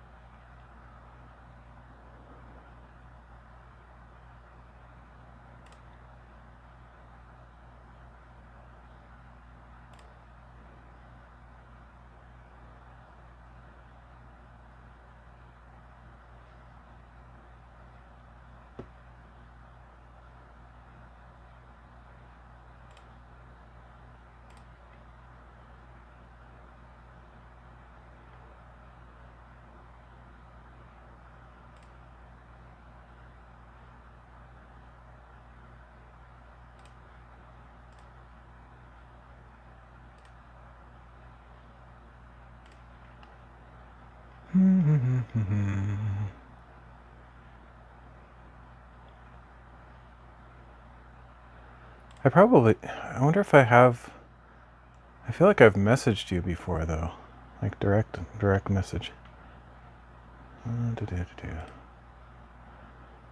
My computer that I'm using is super slow.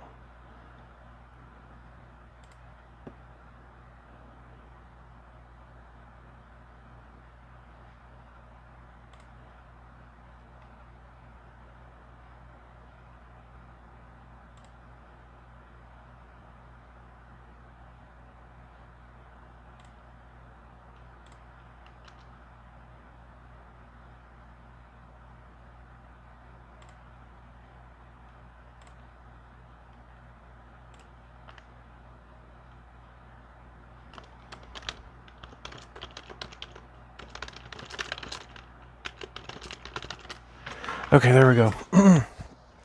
Good enough. All right, so let me grab my fabric. I don't know if my camera angle is back to where it was before. Should probably double check.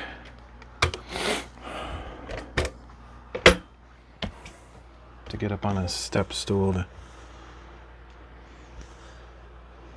get this thing aligned.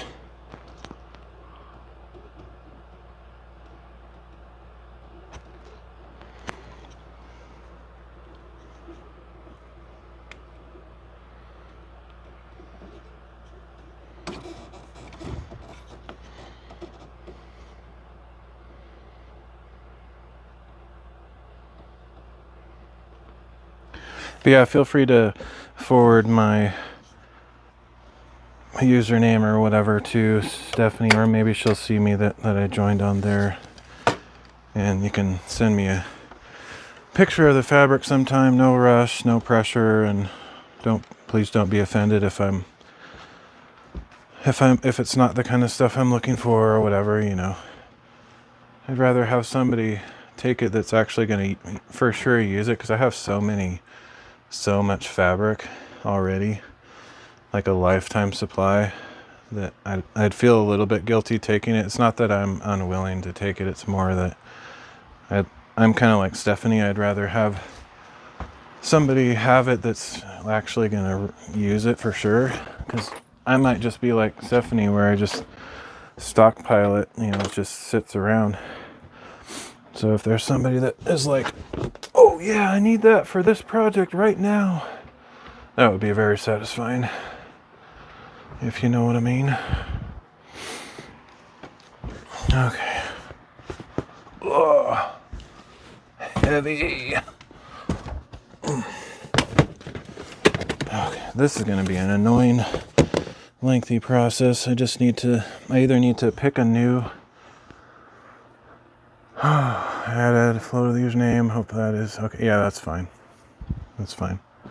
I sometimes do that anyway, especially on Discords where people know who I am anyway. It's fine. Let's see. So I gave this a number already, C94, but I don't know what that fabric is. Let me, I'm out of breath. I need to figure out which one that is.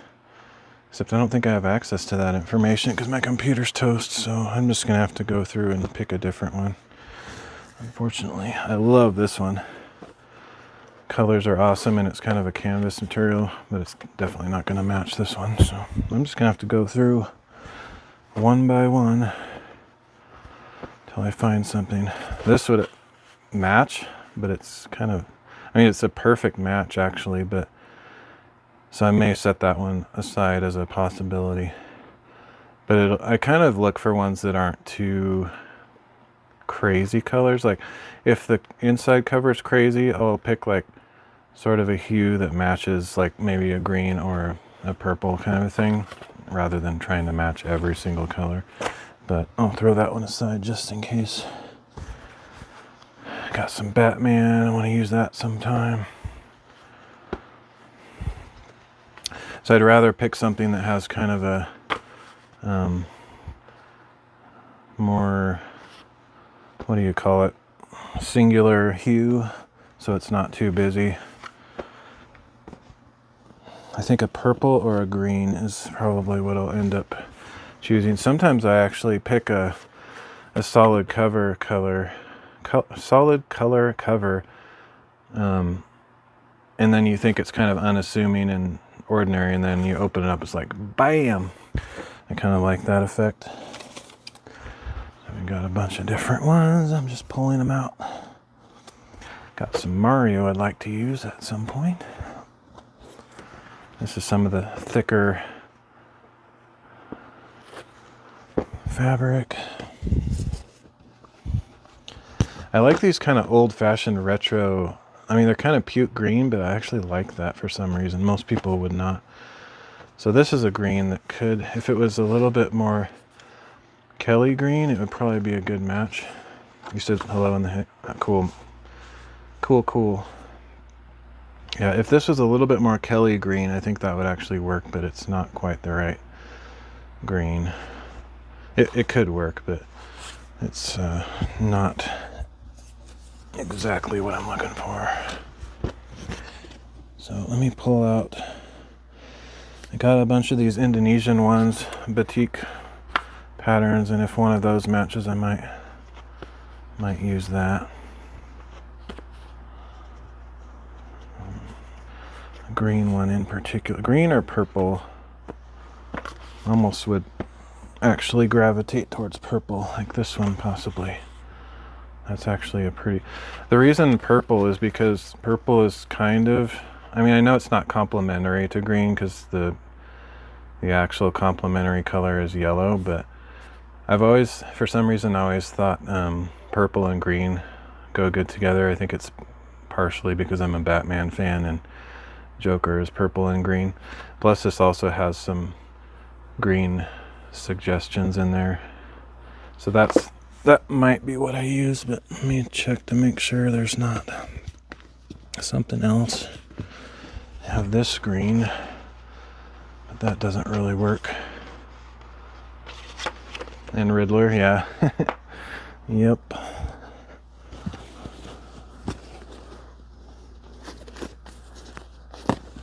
I actually have a bunch of purples. All of these would probably work okay. This is actually the same pattern as that one.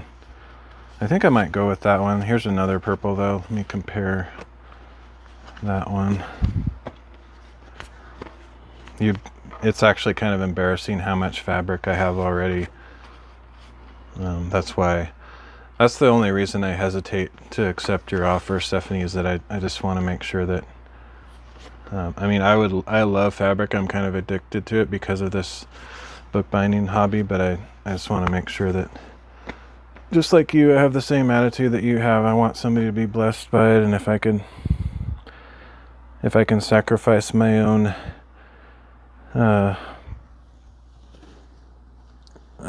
addiction for the sake of somebody else who really needs it, I'd rather see that happen, honestly. Okay, I think that one's gonna work. Ironically, that actually could be the one that I chose already. Here's a legit Kelly green that would also work just fine. You understand? I have tons of yarn. Yeah, this one would totally work too, but I like to go with kind of complementary. I'd almost rather do a kind of a red, or like if this didn't have pink in it, I would pick like almost like a dark maroon color or something that complements this, but then that wouldn't match this. So, but this could totally work too. Like it could be all green on the outside with the ribbon and the cover, and then you open it up and the green still is accented in there. So that's another direction I could go. But I think I'm going to go with this one. I like that quite a bit.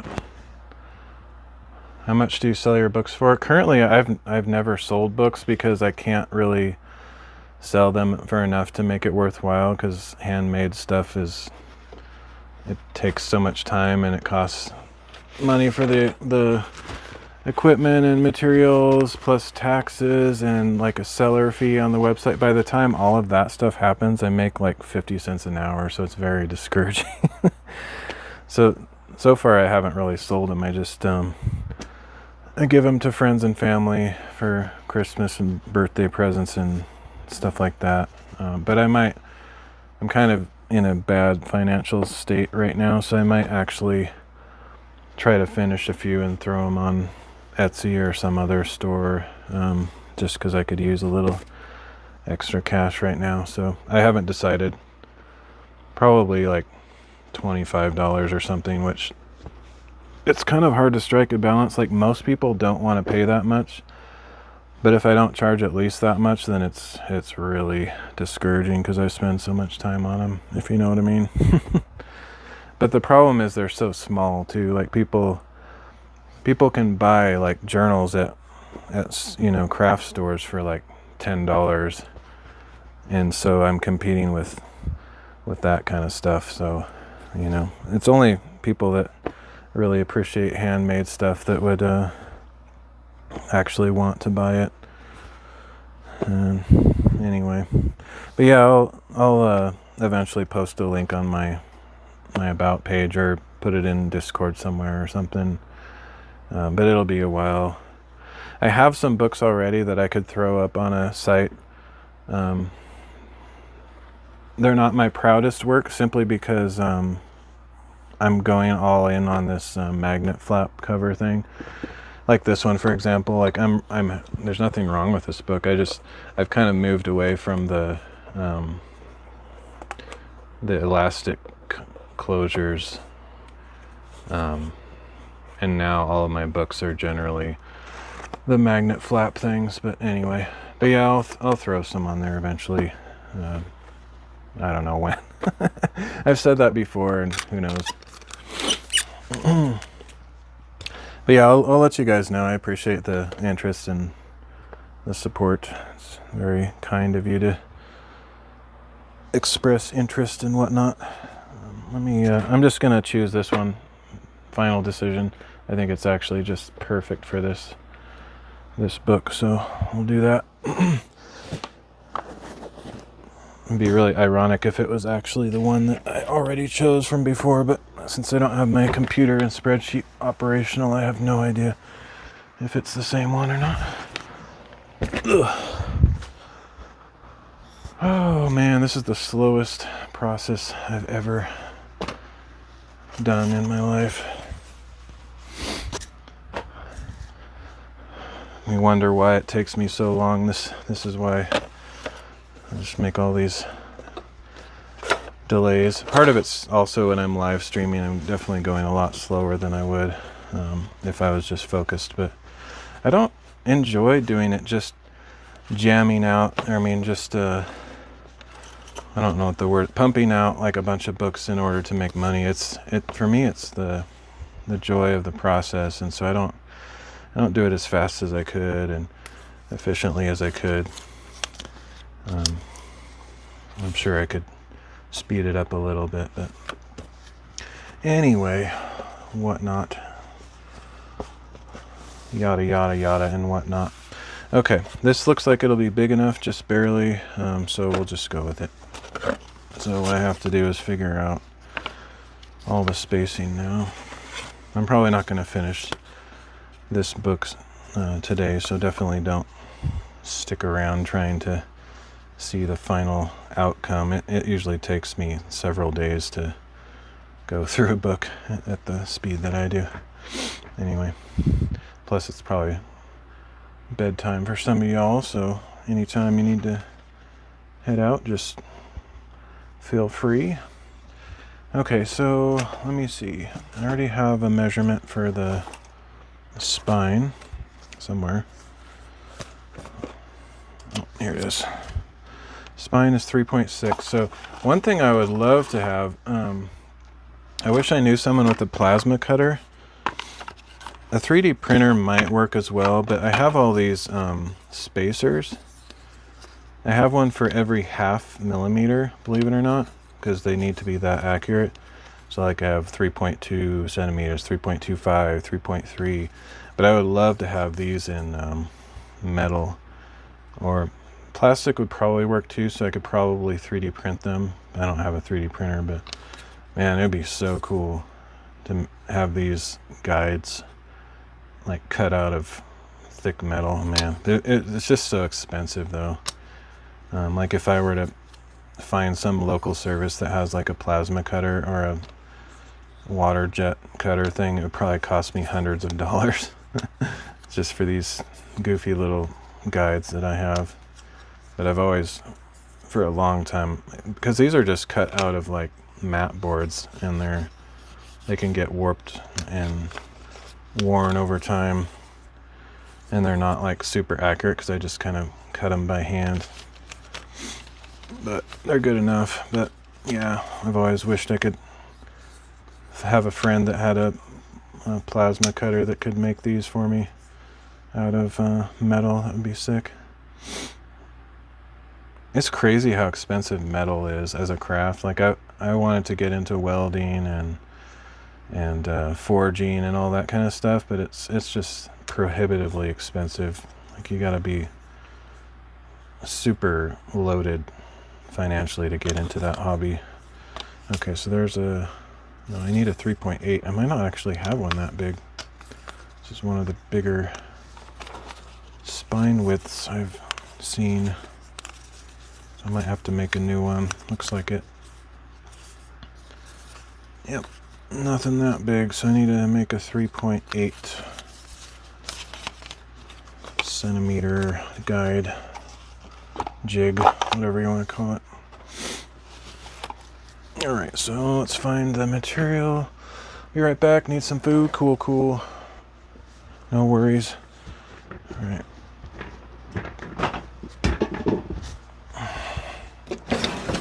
Should have some of these pieces somewhere already. Used to have some in my drawer here. Like that one, for example, might be big enough. I literally keep everything. I'm not necessarily a hoarder. Like, I don't know if any hoarder is self-admitting hoarder, so maybe I am and just not willing to admit it, but I don't really think I am, but I'm a very thrifty person. So like all these clippings from various projects and stuff, I keep all these because I literally use these all the time. And it's annoying to like cut a piece off of a whole new board when I can use these scraps just as well. So I have a bunch of these scraps that I've kept for just such thing as this. So what I do, if it already has a perfectly straight edge, I use that as my basis, and then I just have to measure 3.8. Not sure if this is perfectly straight. Sometimes I'll actually cut a tiny piece off just to make sure it looks pretty flat. It's not showing any gap on the table when I put it down, so it should be flat enough. So where'd my pencil go? I love this pencil. It's super good quality, and it's a 0.3 lead instead of 0.5 or 0.7.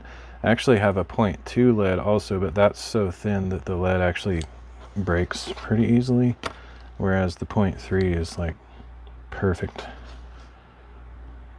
I used to draw when I was younger, nothing like Elfsar, but doodle and whatnot, and I used to love using mechanical pencils. That was kind of my thing.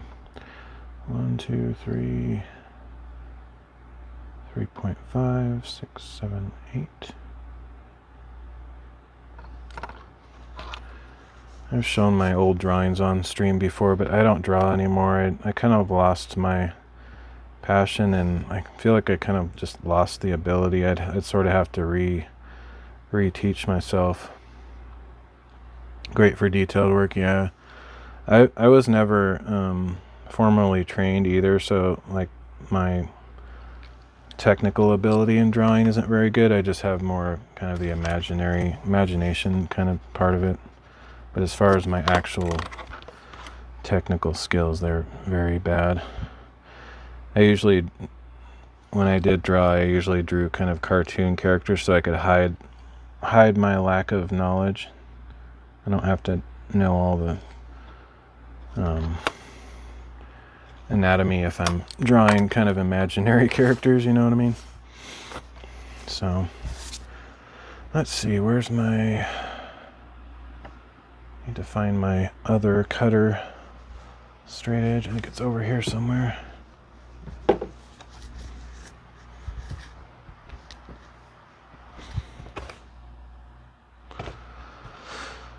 I don't know where it is actually.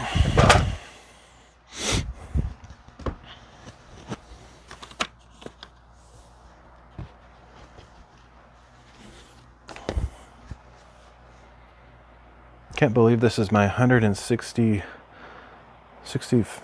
What is my stream title? I already forgot. Anyway, can't believe I've done this many bookbinding streams. It's crazy. Doesn't seem like it to me. I don't know where my straight edges. I have this specific straight edge I like to use for cuts like this, because this board that I'm cutting is actually completely impregnated with wax, and it's very slick, so it's hard to keep the straight edge from slipping around when I'm cutting it. And I have this one that's, oh, it's right there, it's underneath. This one's a little bit more, has a little bit more grip to it, or friction, so.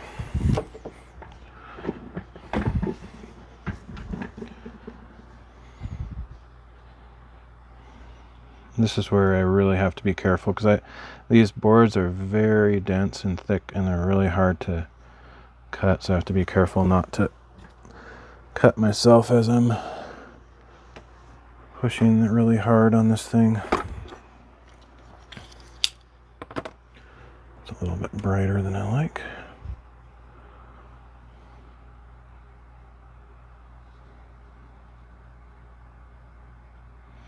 But yeah, it's just, I would love to have really precision pieces of metal that I could use for these jigs. That would be so cool. One of these days I'll figure out a way to cut some myself. If I could do it, I mean, they wouldn't be as nice, but I could just use an angle grinder and just be really careful to cut them nicely. That'd be super cool to have somebody with a precision machine like a CNC or laser cutter or plasma cutter or whatever kind of a thing.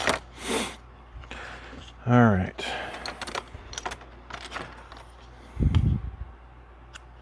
Make sure my measurement held true. Looks good. Let's check both sides though. Yeah, it's pretty close. Close enough. Then I'll just square off the end.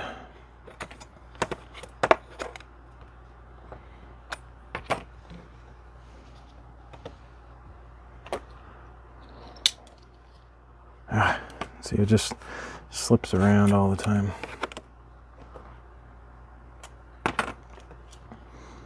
Push crazy hard to keep it from sliding around. If I do a lot of this cutting in one session, my fingers get really sore because I have to push so crazy hard. And then I kind of have a standard length. I think it's 8 centimeters if I remember right.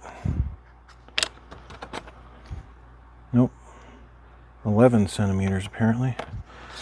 All right.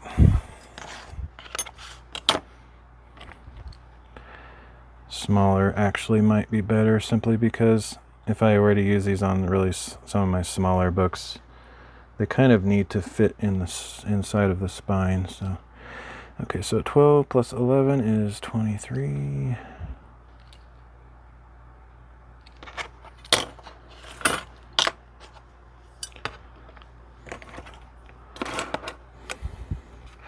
I hope the components I ordered for my computer fix the issue. I think my either my motherboard or my CPU got fried or damaged or something, so it won't even power on anymore. Oh shoot, it moved.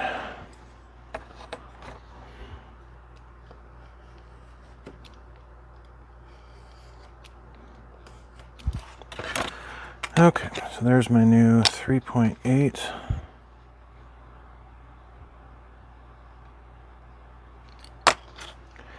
And now I need to figure out how big of a gap for the other side. And I really don't know, honestly. I keep forgetting I have a drink here.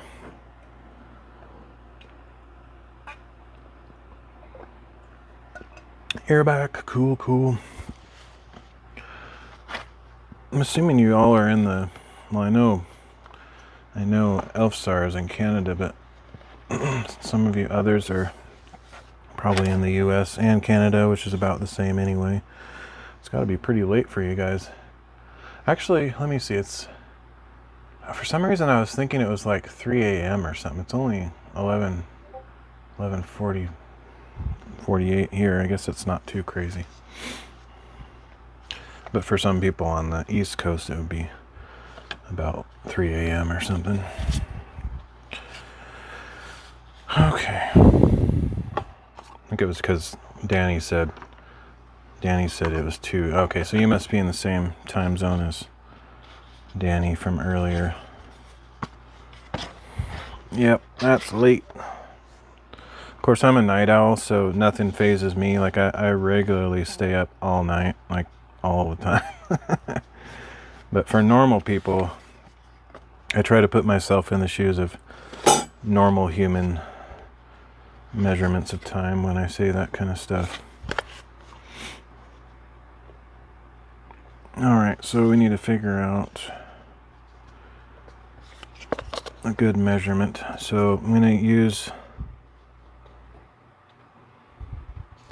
same method from before, which I sort of started doing, but I didn't actually write it down, so let me start over here. Need a scrap piece of paper.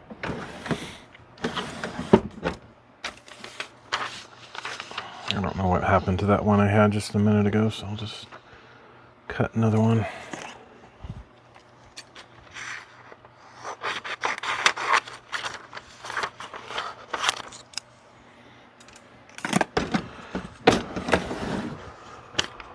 Alright, so we place these approximately where they're going to be on the end, and then we use this little very thin piece of paper to make an imprint so I know how wide it is. But then I need to add kind of an arbitrary amount to that, probably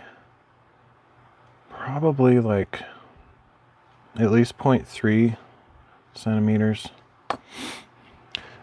You all might think it's kind of strange that I use centimeters, but I don't understand. I think inches are terrible, to be honest, even though I grew up in the States. Once I realized the benefit of using centimeters, I use it for my bookbinding especially. Because you can do math on centimeters a lot easier. Because it's a decimal system. Plus, it just feels more accurate because, you know, you got millimeters by default, and then half millimeters, which is, I do everything to the half millimeter accuracy in my work, and so it just works out really well. Okay, so that is 1.85. I think I'm going to try adding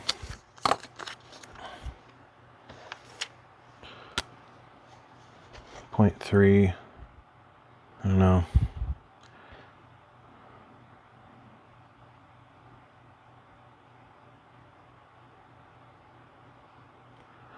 Flap equals 1.85. I kind of want to make sure it's big enough, so maybe I'll do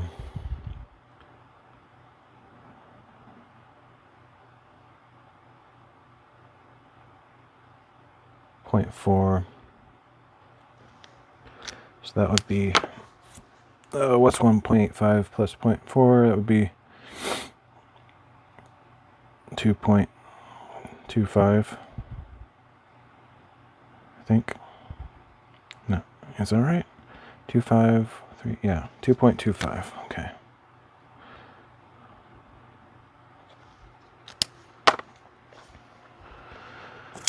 All right. It seems so small, but I guess that's right. The main reason the spine is so big is because it has all this extra space here on both sides, so it just sounds really small. So I need to find my 2.25 jig, or spacer, whatever.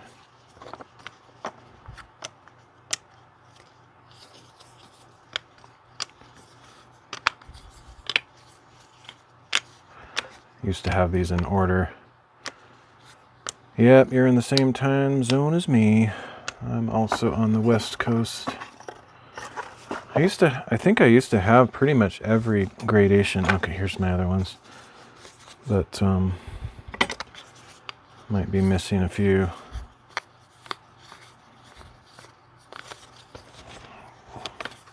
Apparently I don't have 2.25. That's so small. I usually have, here's 2.35, but, and there's 2.2. That 1/2 millimeter literally makes all the difference in the world, believe it or not. Okay, let's, oh, here's some more. 2.4, 2.1.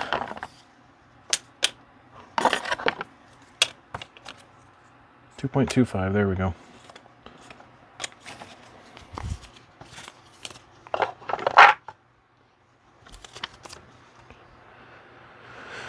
All right, so here's what we got.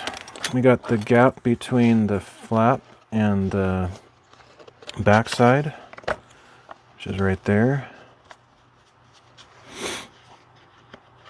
And then we got the, where did I put that one I just cut out? I probably put it back in the pile. So I don't see it here. What was it? Was it this one? I think. Yeah, 3.8. Okay, that was, whoa. That wasn't too hard. Okay, so here's the spine gap. So this is my total template for the whole thing. And then I have this other spacer that I made in the past. Wait a minute, that doesn't look right. That should be like that. Okay, there we go. I have this somewhere. Is it this one? Or this one? This one. This is 1 1/8 inch. I've found that that's a good amount of extra fabric to cut off or to leave. Just because I'm actually going to fold the fabric over the side of these, so it needs to be a little bit extra, and that gives me a little bit of fudge room. So I'm just going to go straight to the corner on this so I don't waste any fabric.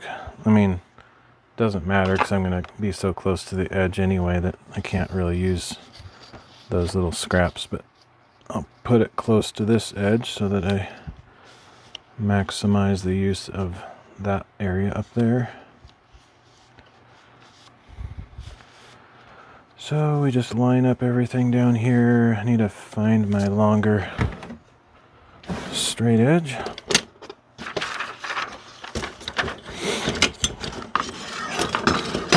I have so many rulers. That's another one of my, like if I hoard anything, there's a few things that I kind of hoard. I don't have like a stupid amount, but I have a lot of rulers and straight edges partly because when I misplace one or leave it out somewhere, it's like if I don't have one, kind of a backup, I have to go hunting for it. Because I use them for lots of different things. I use these same straight edges for like my woodworking and my bookbinding and other kind of hobbies. So if I only have one of them, it's... How often do I stream? It's totally random. I used to be like a ridiculous kind of addicted to streaming kind of thing. Like I would stream multiple times a day. And I just realized that just wasn't healthy for me. Like sometimes it's healthy, like sometimes it's fine. But generally, like if there's things in life that I need to do and be part of, or building community or connecting with somebody, whatever, or working or whatever, I shouldn't be streaming that often. So lately it's been something like once a week or once every 10 days. But and lately I haven't been streaming at all because my computer's kind of fried. And I just now realized, or I knew all along, but I was actually purposely taking a time off.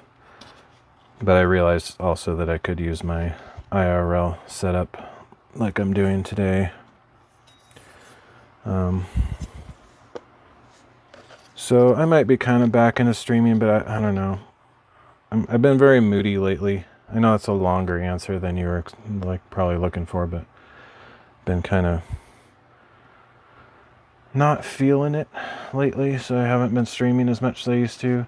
The streaming world has kind of changed. I don't remember who said it earlier, but like everything kind of got divided and kind of fizzled out a lot when DLive, changed hands. Somebody mentioned something about that earlier. It's very true, and like a lot of the old people didn't come back, and they weren't necessarily replaced with a lot of new people. It just kind of, I think, I've heard this said many times, and I've said it myself too. During COVID, there was a huge influx of streamers in general and people that were doing stuff online, and then once everything got back to kind of normal, I think a lot of people just kind of abandoned the virtual world and went back to work and back to normal stuff, and I didn't. So I'm kind of still around, but I think a lot of people are moved on. Long answer to a short question. Okay, so now I need to locate my rotary cutter. There it is. And I need to carefully lift this without moving stuff around too much. And this is going to be awkward. I also stream different stuff. Like last year I was Bible reading. I did a daily Bible reading. I do a lot of IRL hiking. I do a lot of different stuff. For a while, my most recent streams were programming streams where I was just sitting typing code that literally nobody wants to watch. So I'm not really like a viewer seeking channel. I just kind of do whatever I do, and most people don't find it interesting. So, but the thing is, like, I don't have separate channels for each of my content types, so I might get somebody following because they like my Bible reading, and then they come back and like, oh, he's doing programming, that's boring. Or they like some of you guys might be interested in the art, and then later see me doing a hiking stream, and that might not be your cup of tea. So it's pretty random. I'm a mega variety streamer.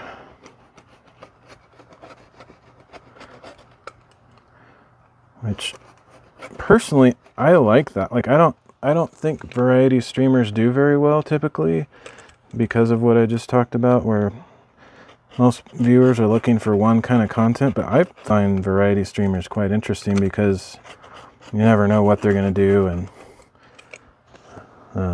I enjoy seeing people do different things, but for some reason I don't think it does. I don't think it goes over very well in the streaming world. At least not in my case.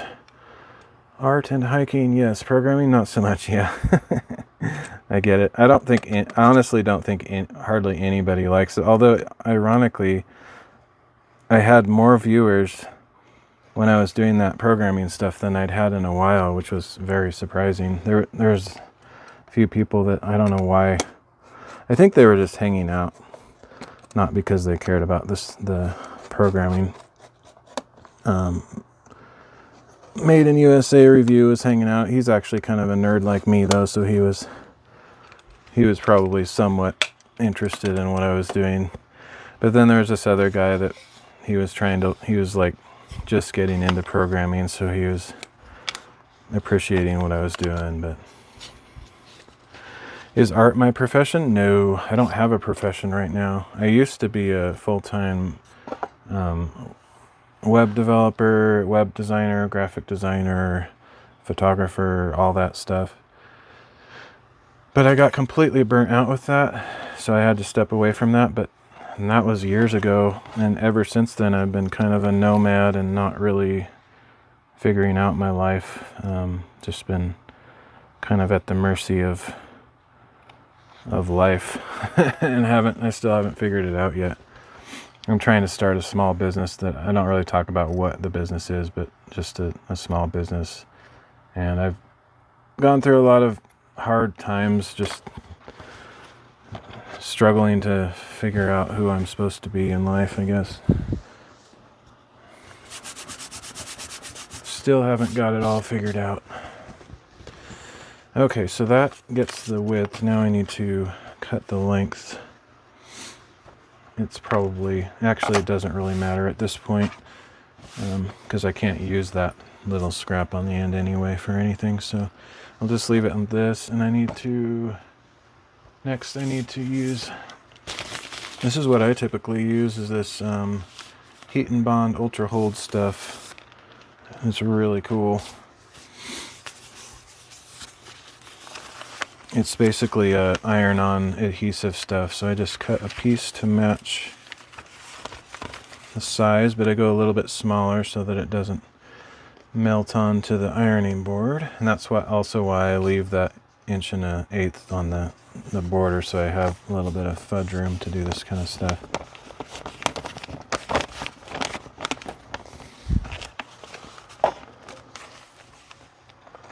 Another photographer, very cool. Do you have a style of photography you gravitate to? I like architecture, portraiture, and landscapes. Mostly what I've done in the past is landscapes, because I do a ton of hiking. I'm a massive adventurer. I wish I could just hike 24/7. If there was like a job or somebody paid me to hike all the time, that's what I would do. But obviously that's not a thing unless you're like a tour guide, which I'm a massive introvert. So that wouldn't really work for me, but anyway, that's what I love doing. So most of my photography is my hikes that I've been on, but when I did it professionally, it was just part of the job. I wore so many hats because I worked at a small company who just had a very small marketing team. So I did all the web design and some of the graphic design and programming and photography and video stuff, just all sorts of things. And when I was working there, I just did like mostly product photography kind of stuff.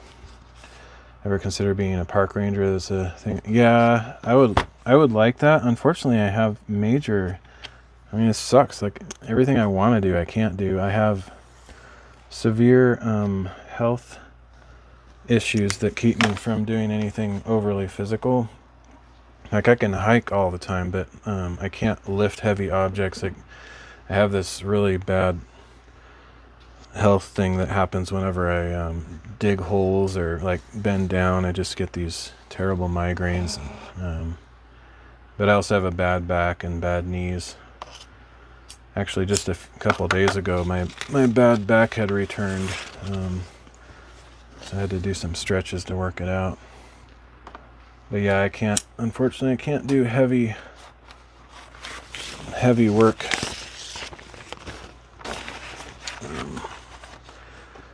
I've thought about, I've actually applied for those jobs where you sit in a ranger tower, like a fire lookout station type thing.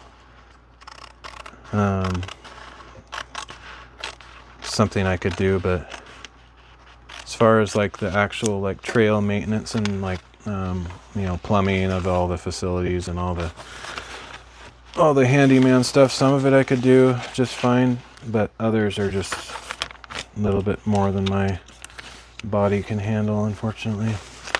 Cold weather pay a toll on the back. I think it's actually, in my case, it's because I've been sitting so much.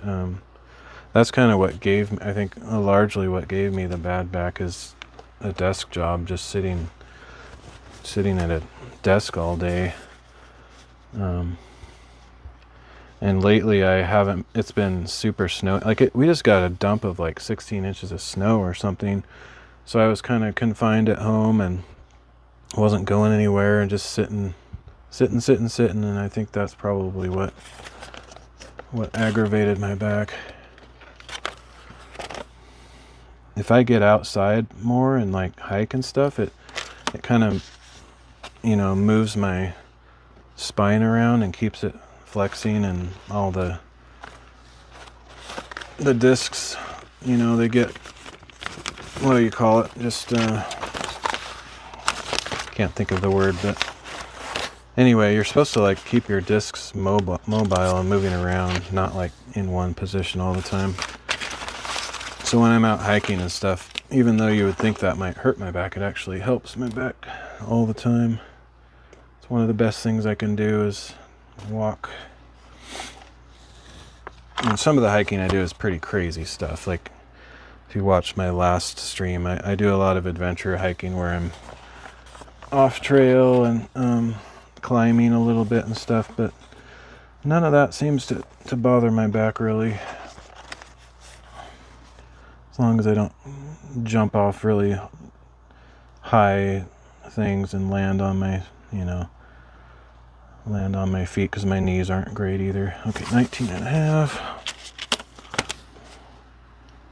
It's more of those jarring movements that might aggravate it, but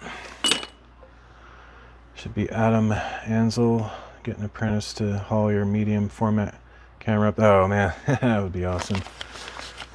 Yeah, I don't consider myself really a photographer per se. I'm just more like, I love hiking and I can't not take pictures when I'm out there, but I don't really I don't like sit around waiting for the right lighting or framing the shot. It's more just my landscapes aren't really planned out like in a professional sense. They're more just, I'm experiencing it and I want to record the experience while I'm there. But yeah, I kind of lost my passion for photography in that way. Like, I still want to take pictures all the time, but I used to carry around my huge SLR, and then I downgraded to a mirrorless because the SLR was too big and clunky to carry around. And then lately I'm literally just using my cell phone. Like, I kind of weaned myself off of the perfectionism. I used to be like, oh, I can't get nearly as good pictures, so I gotta at least carry my mirrorless. But I just got tired of carrying a camera at all, and so I sort of, I don't know. It's not that I'm not a photographer at all anymore, but I do it just more to keep a record of my travels rather than trying to produce amazing shots or something like that. But you said that you are also a photographer. What kind of photography? I think you listed 3 things, but I think those were more like guessing what maybe I did. I don't know if you mentioned what you do. Same here, the cell phone is great. The sensor size in them are getting pretty huge too. Yeah, I mean, it's like, if I compare, like, I've sort of brainwashed myself on purpose. Like, I knew I'd have to do this, because if I compare, the mirrorless and the SLR look infinitely better. There is no comparison. It's a joke when you actually put them side by side. But if you don't do that, then you can kind of brainwash yourself into accepting the lesser quality. It's only when you start comparing the two that you realize what you're missing out on. And a lot of it has to do with the color depth too, like the sunset colors and things like that look like garbage on my phone. Even if I shoot in RAW, which I don't like doing because that means coming back home and spending hours processing them. I trust the camera these days because I just don't want to bother with all that extra work. But if I do that, I mean, even if I shoot in RAW on my phone, the color is terrible compared to the better sensors and stuff. I don't know what it is about but also it's also because I have a Samsung camera, which is it's a good phone camera, but they totally exaggerate their colors, like, in a horrible way. I don't like their color science. It's a really high resolution camera. It's generally pretty good quality, but man, their colors are really blown out of proportion. Super exaggerated and cartoony looking. I bought the D7000 way back with the heavy magnesium body. I hardly take it anywhere. I know. I didn't go that into it. I had a Canon, like one of the I can't remember what the name is called now. There's the standard Canon that everybody had, like it's a famous series that's been around for ages. Oh, like I think I had the T2i. Now they have, like, I don't even know what they have because I don't keep track anymore. I used to, but Anyway, the Rebel, I guess is what it's called. I had one of those with several lenses, and then I had my mirrorless was just the Sony A6000. A6000, I think it is, the mirrorless. Now, they have so many more since then. I just haven't made it a priority to keep buying new cameras. They're just so expensive, and every year they come out with a new one that has new bells and whistles. I get it though. Image quality is important when you're taking the time to go out and get the photo you want. These are solid cameras. Yeah, they're decent. I was happy with them for the time that I had them. I actually was really patient. I waited literally years. When everybody had SLRs already, I waited for years until the features that I wanted to have in the camera kind of caught up with my desires. So back then I was really particular. But then once I had those, I just kind of kept them and never tried to upgrade, because it was just, I think it was around the time that I got my Sony A6000 or whatever, that I was sort of phasing out of my great passion for photography. I still enjoy taking photos, but I lost the passion for carrying it around, like I had to carry this case here. Like I had to carry this around with me all over the place. Like, and when I'm hiking in rugged territory, even though this is fairly compact, it's like, it just got to be a pain. Like, I just didn't enjoy it anymore. So I literally bought the best phone that I could with the best camera I could at the time, which, a couple years ago was the Samsung S23 Ultra, because it had like all those extra wide angle and 10 times and 3 times zoom and stuff, actual optical, And I'm generally happy with it, but like I said, the color science is like yuck. I don't like it that much, but whatever. I've gotten over it.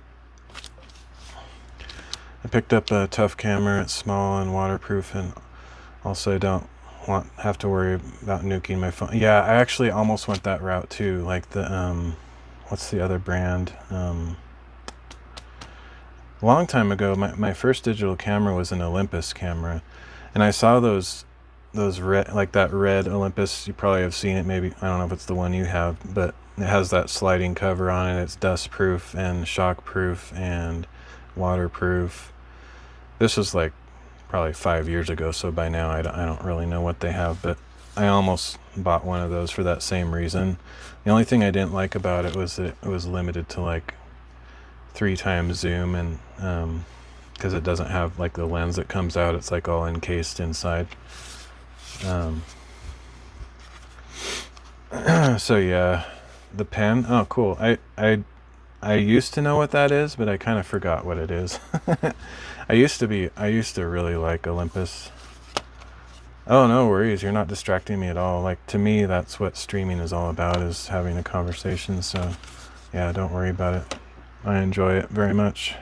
Otherwise, I'm just sitting here talking to myself, and that gets kind of boring and depressing. So I very much appreciate the conversation. The only time I don't like it is when someone's trying to lead me into some political thing, and I don't like to take that bait, because I'm just not a political streamer. So, but otherwise, I'm all about it.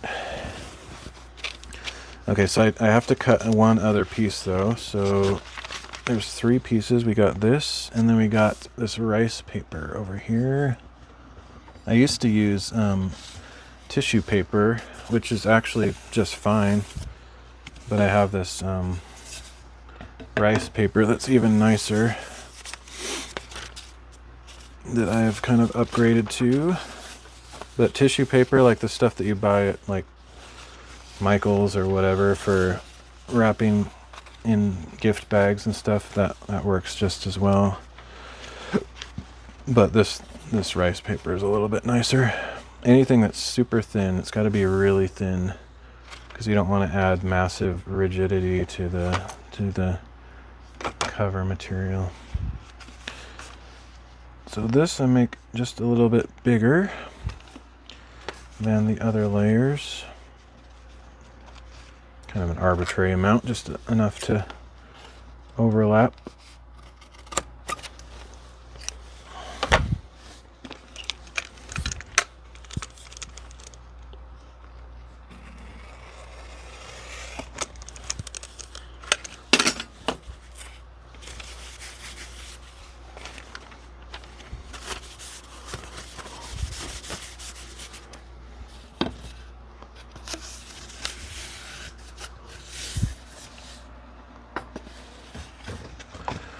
Now I'm actually ready to iron this. So I have this little mini ironing board. I don't have a clue where my iron is. Oh, I see it. I haven't used it in ages, so hopefully it's not like clogged or something. Shouldn't be, but should be fine. That little roller is so cool. Tearing paper is a real pain. Yeah, it's awesome. It's completely mandatory for fabric too. It cuts straight lines in the fabric really well.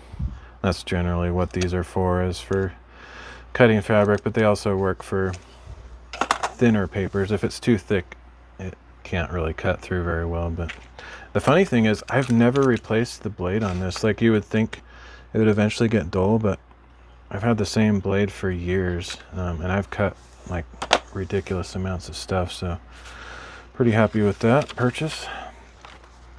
I mean, they make replacement blades, but I haven't needed to. Still cuts perfectly fine.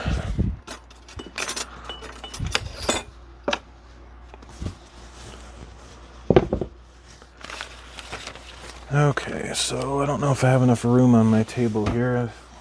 I guess I can take that stupid speaker off since I found out I can't play music today. Next stream, though, if I do another one of these phone streams, I'll try to figure out how to get my music back, because I don't like having it be dead silence when I'm not talking or whatever.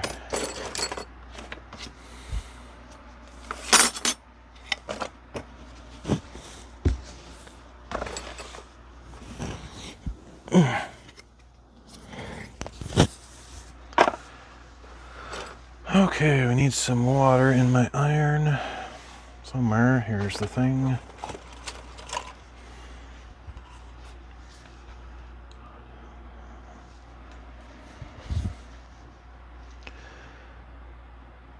It's kind of cool to have that art guy doing this thing on one of my monitors while I play again. Oh, nice. What are you playing? I don't know if I'd call myself the art guy, but more like crafts, I guess. Elfsar is the art guy. He's the official art guy.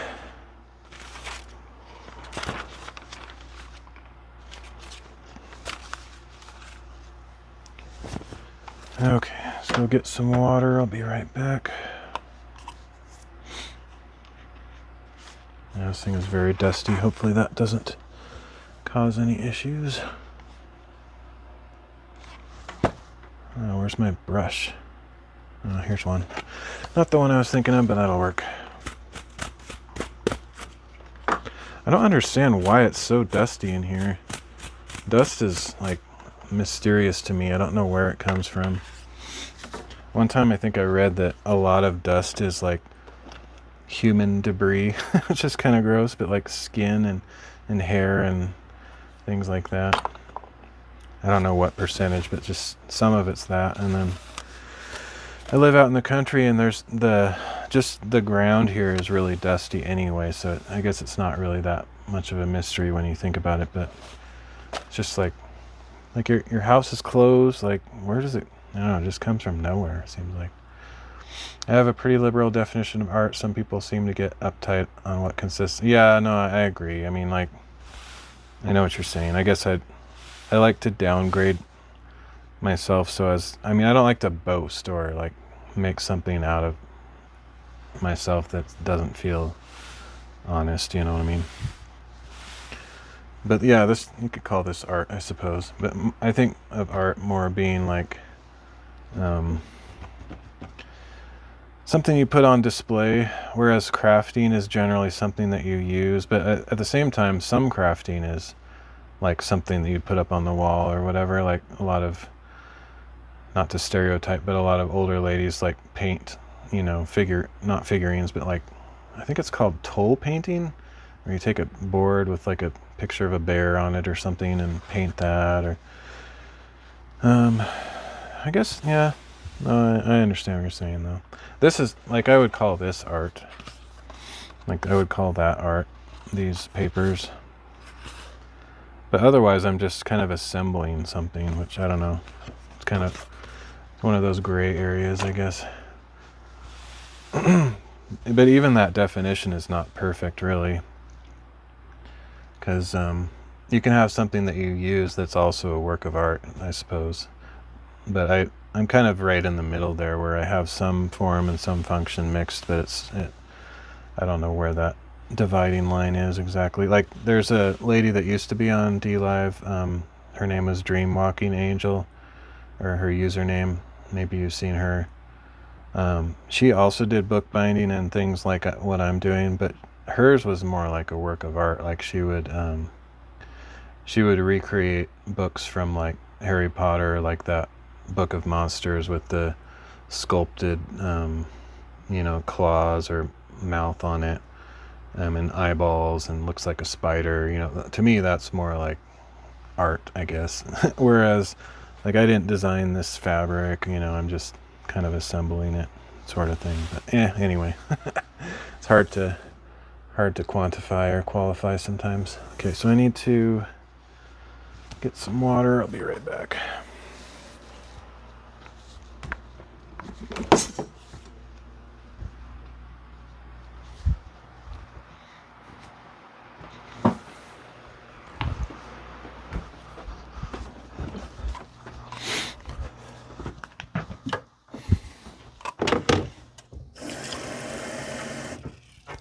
I don't know if this little reservoir is big enough to fill it, or if I'm gonna have to go get 2 or 3 fill-ups. I guess I don't need to fill it, I just need enough in there to produce some steam. I don't think I've ever filled this before, honestly. I think I got this for, is either $5 or $10, ridiculously cheap. I don't understand how they can manufacture things and sell them for that price and make any money at all. It blows my mind how cheap some things have become in modern times. All right. Mostly made in China, of course. Everything that's cheap is generally made in China. Okay, I'm gonna go get another reservoir. It looks like I can put 2 or 3 in there, but 2 should be enough.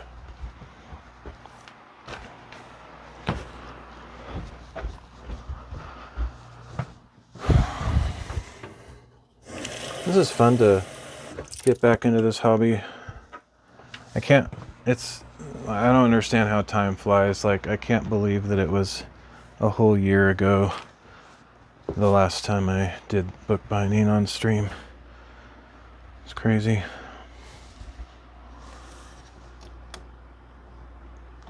I have no concept of time anymore because I haven't been working for years. It's crazy. I've been unemployed for years, really. It's embarrassing, but it's true.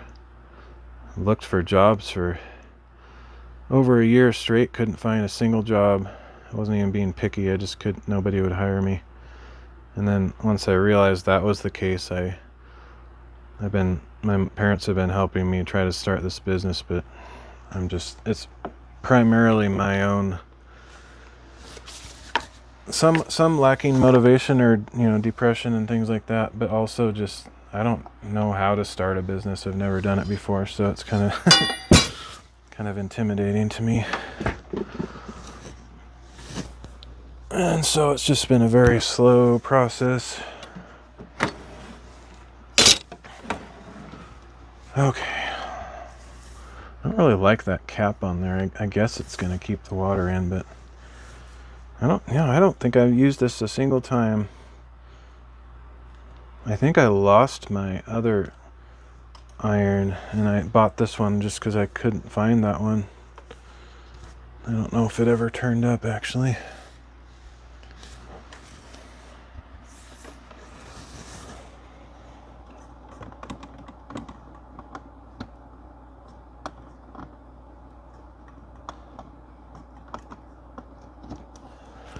So I gotta get used to this one since I've never used it.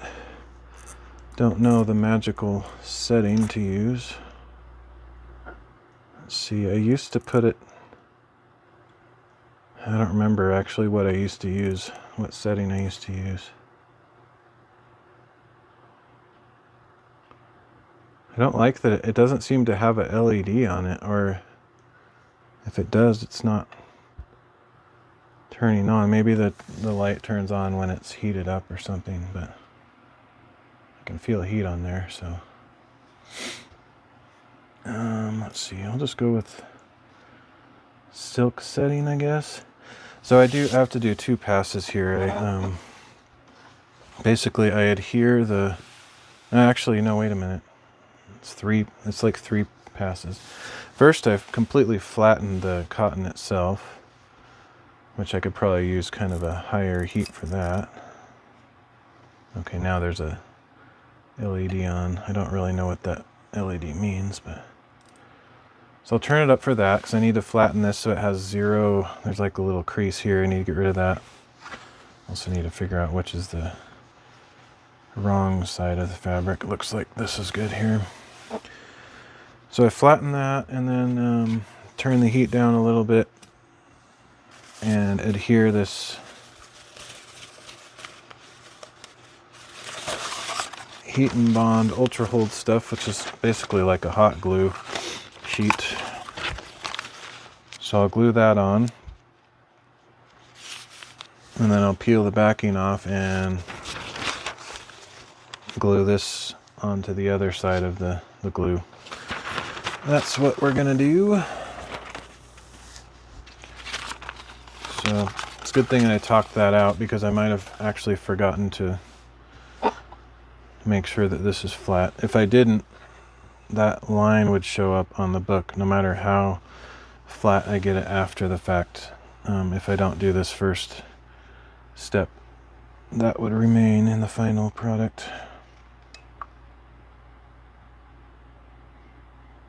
Okay, it's not steaming. I don't know what that means.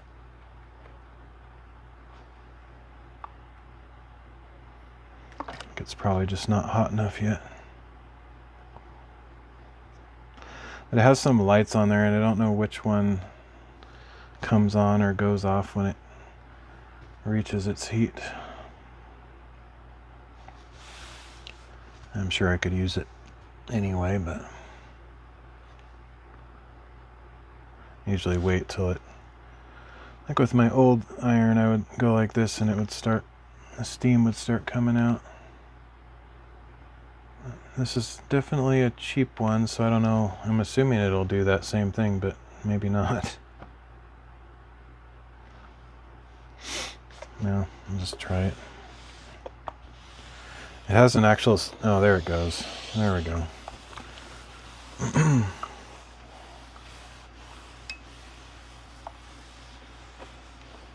can tell that I don't iron my clothes very much, and that's... I literally never iron clothes, ever.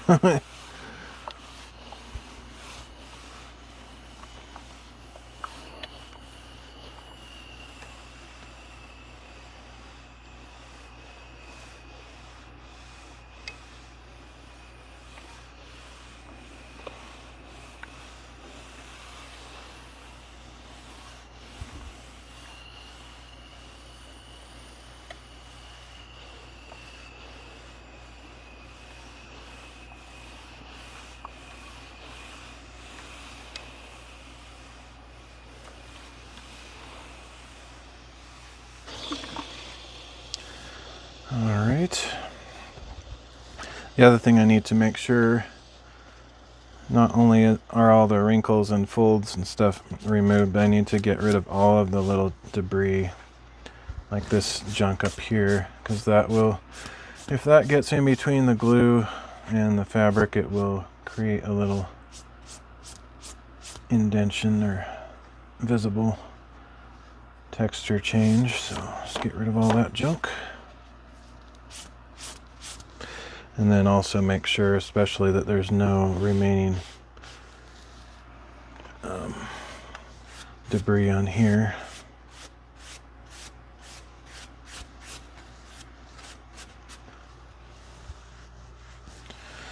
Alright, then the next step is to turn the temperature down a bit, and I don't really know where because I'm not used to this iron yet, but something like that. And then we put this on there. The reason I cut it a little bit smaller than the fabric is so that when I'm, adhering it, it doesn't stick to my ironing board.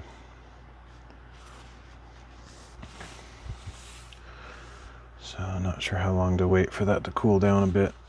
I think it responds to heat changes pretty quickly, so that's probably fine. Oh, I need to turn the steam off.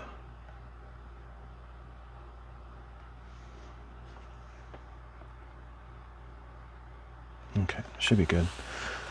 This is a little bit more tedious, or it takes quite a while, so because I want to make sure that it is fully stuck to the fabric all the way through.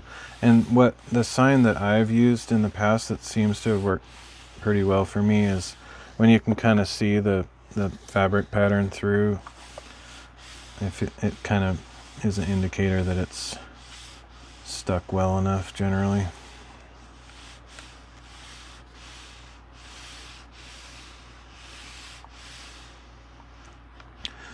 It's actually better to go really slow so that each position has it held for several seconds.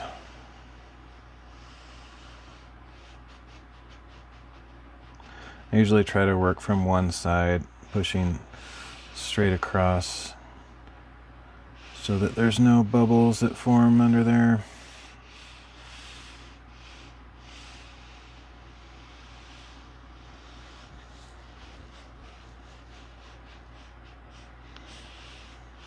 I wish I had a really big iron that could, just be the whole width of this so I don't have to go up and down. They could just go straight across. That would be pretty nice.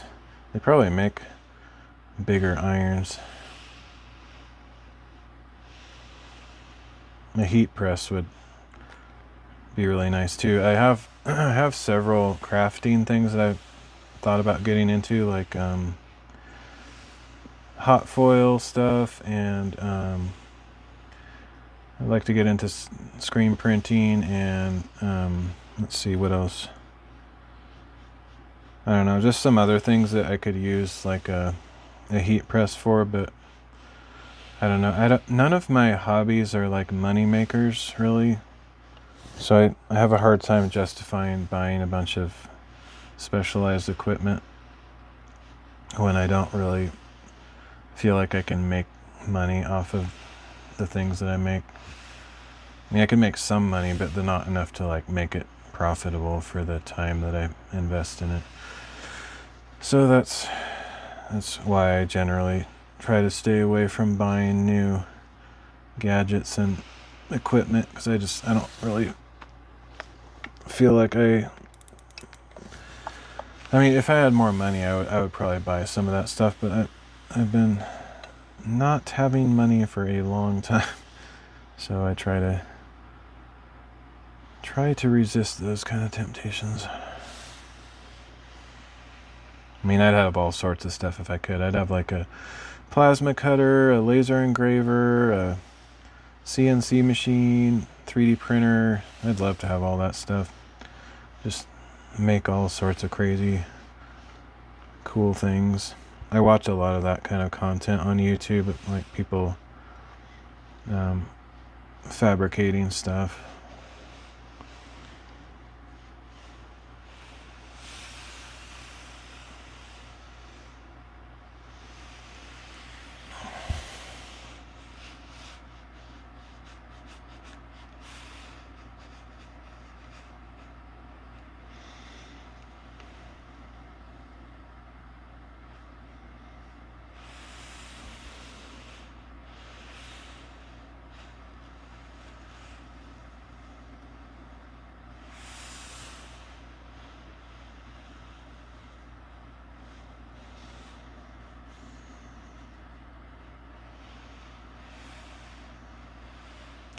I would actually enjoy doing just about any kind of craft though. Like, I sort of lost my passion for doing art, so to speak, what I call art, like drawing, painting, 3D modeling.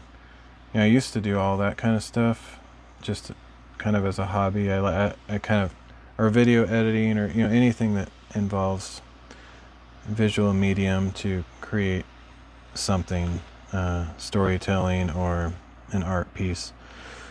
I used to play around with a lot of that stuff, but I don't really feel drawn to that stuff these days because I feel like it's so flooded. There's so many people that can do all that stuff, and they're so far ahead of me. I'm so far left behind in those things that I don't know. I know you shouldn't ever do the comparison thing, but it's hard not to when you see all the really talented people. I just kind of feel like my skills aren't really that good, and I don't get enough enjoyment out of it anymore.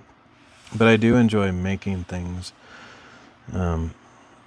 just whatever. Like I was doing the woodworking streams earlier. I still love bookbinding. Anything like it doesn't, like what I'm doing here doesn't really require an artistic taste or flair or talent. It's really just learning skills, you know what I mean? So that's another separation between art and craft in some cases, not always, but crafting, you can just learn how to make something and you don't have to have like a natural talent. In art in many cases, and so I've sort of gravitated that direction myself, where I can learn a skill but I don't have to pressure my brain to be like super creative. I guess, I don't know. You like knitting socks? Cool. Yeah, knitting and crocheting is not something I ever got into. I don't know why there's those stereotypes, but like it feels like knitting and crocheting, like I don't know any guys that do that. Not to say that there aren't any, but I feel like it's like in our culture, our American culture, for some reason that's like a thing that girls do. But like my mom does it, my grandma did it, my great grandma did it, but none of my guy relatives ever did that, and I don't think I know a single guy that does. But not to say there's anything wrong with that. It's just for some reason there's certain things that are attached to a guy or a girl typically. I'm working on knitting a sweater right now, very tiny stitches. It takes a long time to show any progress. Yeah, that's like I sometimes go to craft fairs or bazaars, and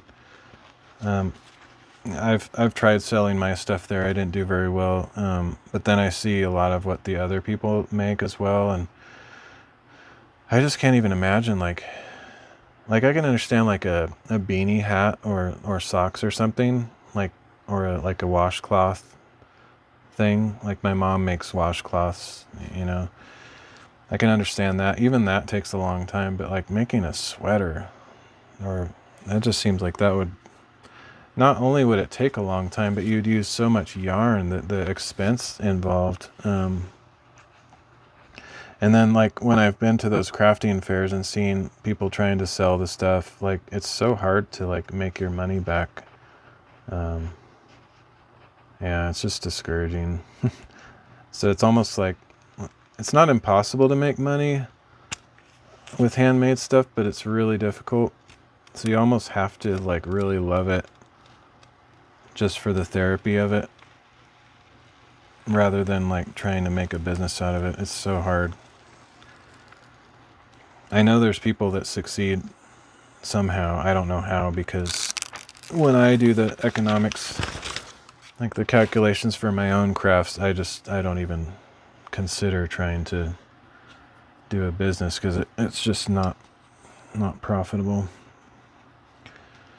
All right, so there we have the sticky stuff on there. It's basically like hot glue, very thin layer. And now we take the This has a smooth side, almost not, I don't know if it has wax on it or what, but it's really smooth. And then this papery side, it's more like tissue paper. And I put the papery side out because that's gonna make for a nice gluing surface onto the paper of the book.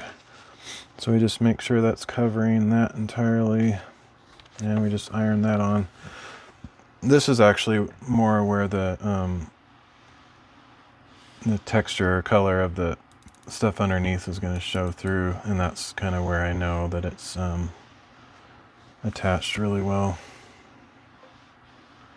I guess the hard part of selling anything would be finding your niche market. Yeah, well, it's more just like if you're like I think most crafters that I've met personally, like at the craft fairs and stuff, they don't do it as a profession. They're either retired or they have another job, or like their spouse is the main money earner and they just have the freedom to pursue their hobby on the side and just get a little bit of side cash. But as far as like making enough money to live on, like $30,000 to $50,000 a year, like that's really difficult to do because of the amount of time that it takes to create each piece, and you can't sell it for hundreds or thousands of dollars. Like if you calculate your time, like, okay, I got to make at least $12 or $15 an hour or something. Imagine how expensive your sweater or my books would have to be just to make minimum wage where I live. I would have to sell it for like $300 or something. I mean, it's just ridiculous. So yeah, unless you can find some way to well, consignment's worse though, because the consignment store takes a cut. So like, to me that's unthinkable to like have somebody else take a cut, because even if nobody takes a cut, I'm only making like 50 cents an hour. So no way could I have somebody else take like a big percentage of what I get from it, because there's already, I'm not making any money. So yeah, it's different for other crafters, I suppose, but for me in particular, just I've done the math and it just doesn't work. And then, I mean, so you have to buy the supplies, there's a cost to that, and then you calculate how much you're making per hour, which is basically nothing. And then the store or the marketplace like Etsy or wherever you're selling it, especially though if you put it in some store, like in a display on a counter or something like that, they're going to take like probably anywhere from 30 to 50%. But then you also have taxes. Like the government takes a huge chunk. So by the end of it, you got nothing. Like it's laughable. There's no way to, I mean, I know some people somehow do it, but I don't know how it's possible. It's never been realistic for me.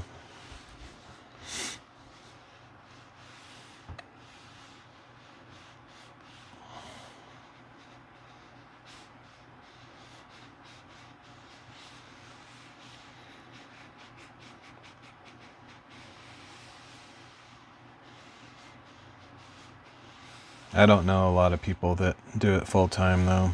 Like, I think most people just love crafting so much that they don't really care if they make much money on it. They just do it for their own mental health and enjoyment, and then they make a little bit of cash, but it's pretty insignificant. It's not enough to live off of. But you can see the darker area there where the fabric color shows through. That's kind of how I know that it's done. Takes a long time. Like I could turn the heat up, but then I would risk scorching it or warping the paper or something. So it just takes patience, really.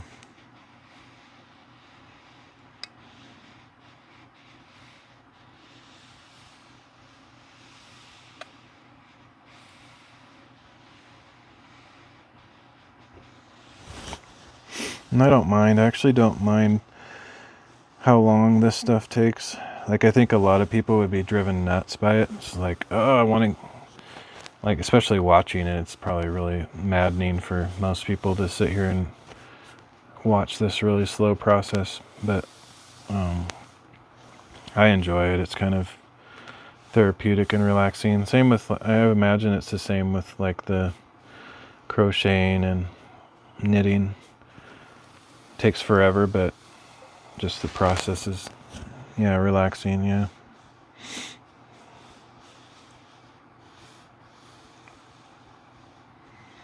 There's something valuable about slowing down. Like, our culture and our world has become all about productivity and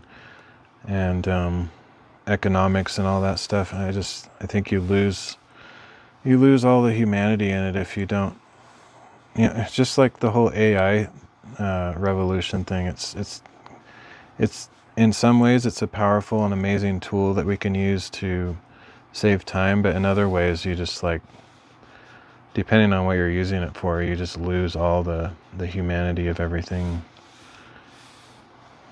Like, I don't really find AI generated art interesting, even though it looks amazing. It's just like, once I found out that you just write a prompt to get it, it's just like, ugh. But in other ways, like, I've actually been using AI a lot in my coding stuff, because I pretty much don't like coding anymore. So, like, writing JavaScript or whatever, I don't feel bad about that, even though eventually it's going to also cause problems for people, because they're going to eventually replace programmers with machines. But for me, I actually want it to replace what I do, because I don't actually enjoy coding anymore, so I don't feel too bad about it.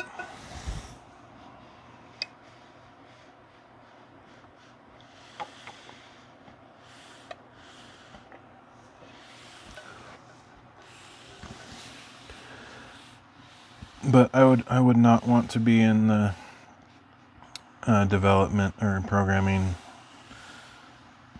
career anymore, especially with how things are changing. I actually feel blessed that I got out of it when I did. Not to say that it's a bad field to get into or anything, but I didn't have what it takes to keep up with that. I mean, it's just constantly changing. Every 6 months or so, there's some new language or framework that you have to learn, and it's just, I got sick of it.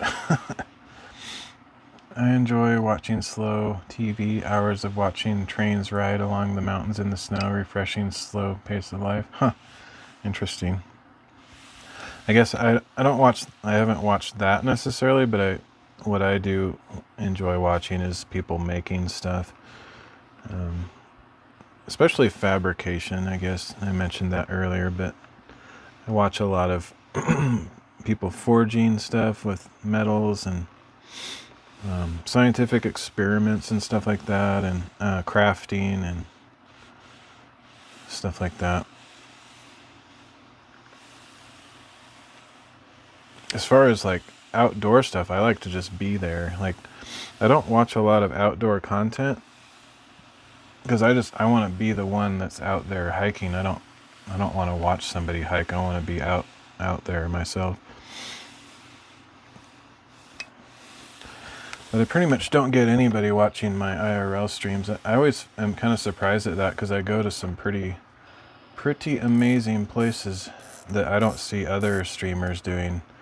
Like, most of the IRL people are just going to Japan or Korea or some, cities and stuff, but like, I don't see a lot of people going to beautiful mountains and lakes and rivers. But apparently there's no no interest in that, at least not on my channel. I think it's just because I'm not the most engaging streamer.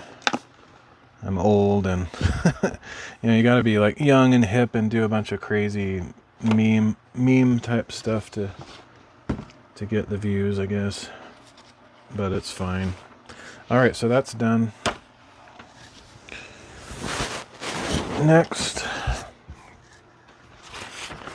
Next step is to have another jig here somewhere. At my age, I would be afraid of twisting my ankle far from civilization. Yeah, a lot of people get worried about me and my safety. My mom always worried about me and stuff, and I think a lot of people are kind of afraid of that, but I don't even care, honestly. I'm not afraid of injury or even death. Like, to me, it's just the joy of being outside is worth the risk. And certainly I could definitely get injured or fall off something, you know, someday, but I can't live in fear. I enjoy it too much. All right, so I need to find somewhere. I think it's a 3/4 inch spacer that I've used in the past, but it doesn't really matter. I'll try to find the one that I've used just for consistency. I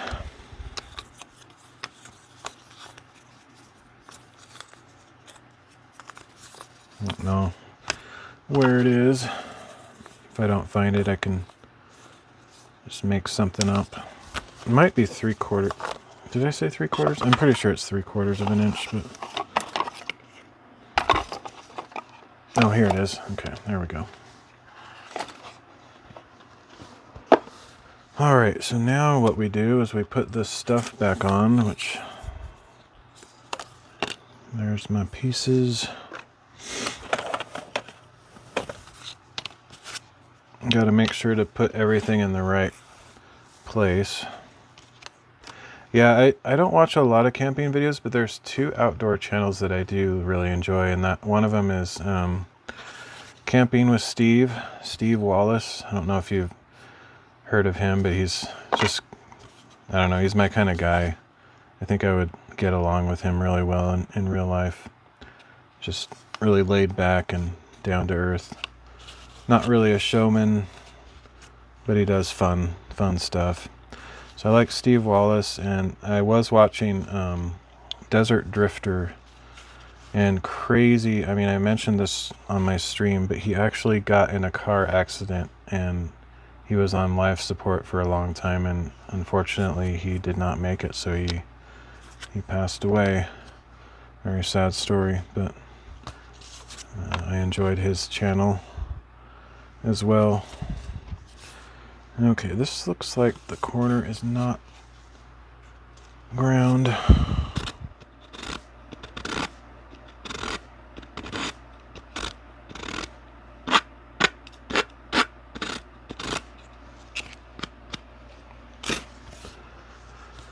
Of course, I do really enjoy streaming stuff like that, like outdoor content. Like back when, well, like Gives a Minute, for example, he still does that stuff.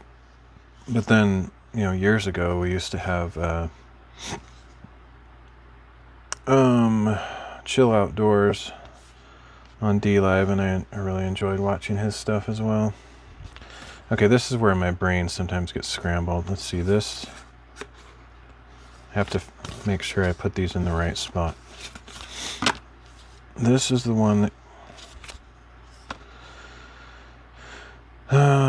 this is the one that comes around here. So this, let's see. So that one goes like that, I think. And then this one goes there. So the bigger space is there, and the smaller space is here. Like so. So now I just basically center this on there, and then I need to get my straight edge again. Get this iron out of my face.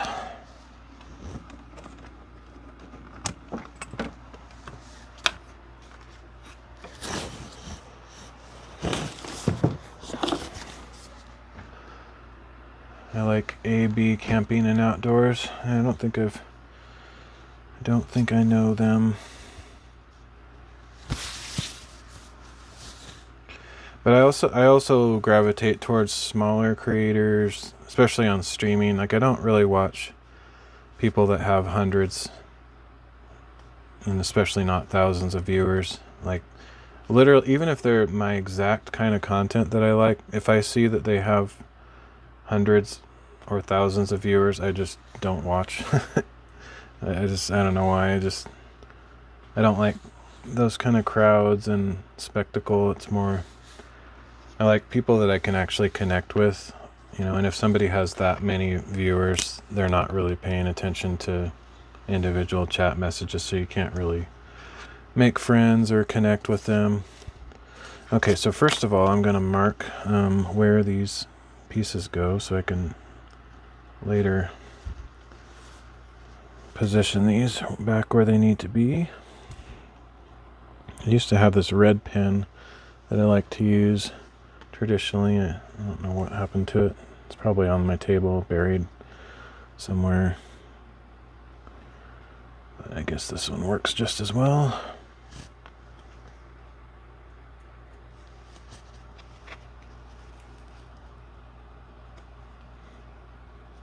Just want to make sure it doesn't like bleed through or show through on the other side of the fabric. Okay, and then I take my 3/4 inch marker or spacer and just kind of make some lines to cut. That's where I actually cut it.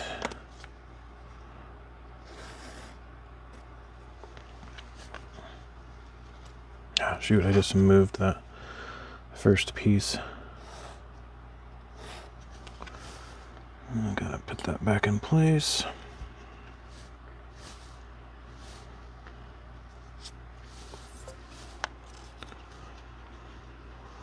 Looks like there might be a red pen under your sparkly lights. Oh, yeah, I think that one is an eraser, click eraser. It looks just like this, but it has instead of the blue little tip, it has a red. It's around somewhere, but this one will work too. They're just permanent fine liner pens, so they don't bleed, they don't smear. That's basically all it is.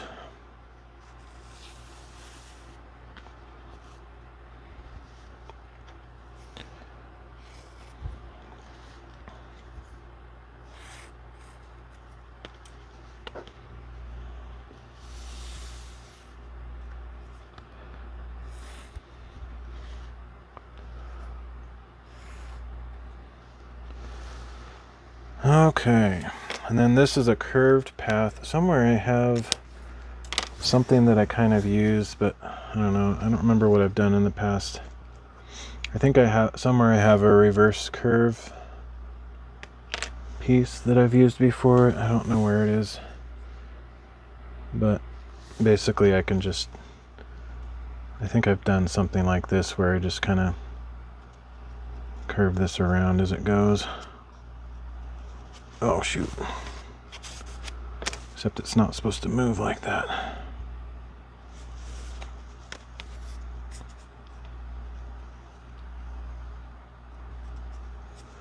Doesn't have to be perfect, I guess. Should be good enough.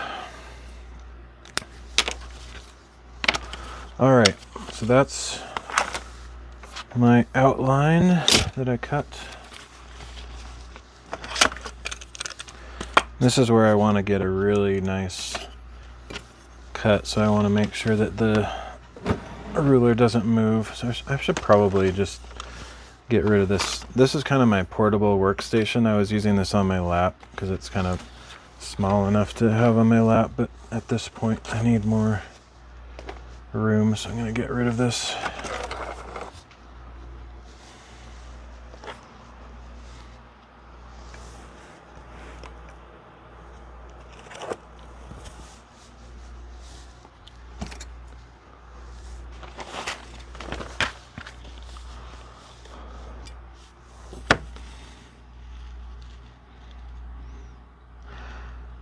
I wish there was some device that I could use or get that I could clamp in the middle of a table. I don't know what it would take. I think it would just take some ridiculously strong magnet or something, but because I can't put a clamp around anything when I'm in the middle of the table. I can only put a clamp on this side, but like I really end up hurting my hands when I have to put so much pressure on a wide length of ruler like this. Just it hurts. And even when I'm doing it, it's still moving around. Like it's really difficult to hold in place. I actually have somewhere I have a giant square that tends to stay in position better, but I think it's out in the shop. I think I was using it for woodworking stuff, so I'll just have to do my best with this.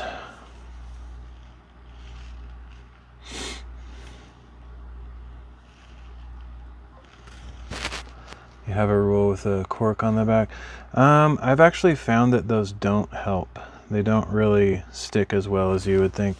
And the other thing about them is they make your, like I have one like that. I have a couple like that, like this one. But here's the thing. They don't stick that well. Not as well as you would think. They still slide around. But also, that cork raises your cutting surface quite a bit from the edge, so your blade can actually go underneath there. But not only that, like this is super thin, so there's nothing to guide the blade against. That's why I use this really thick one, so that my blade can like slide against the edge of this. What would be nice, I suppose, is if I bought some like really high friction rubber, something like a roll of something that I could stick to the back of this, I suppose. But it would still have to be very thin, because I don't like it when the cork raises the metal above the surface, because then either your pen or your blade can like go underneath that, because it's up above the surface, and it's just it's hard to explain. But yeah, I guess if they made rulers that weren't so flimsy like this, that had like a high friction back on it, it would be better. But I've never come across one that's both thick like this and has a friction backing on it. I suppose I could make something though, which would not be a terrible idea.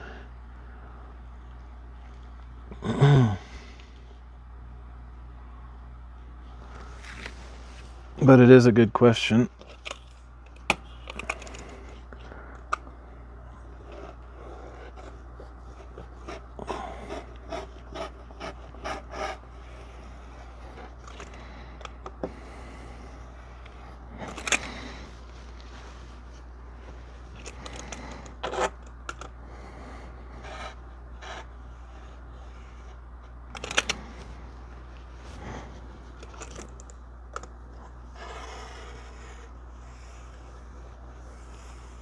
I just have to push really hard.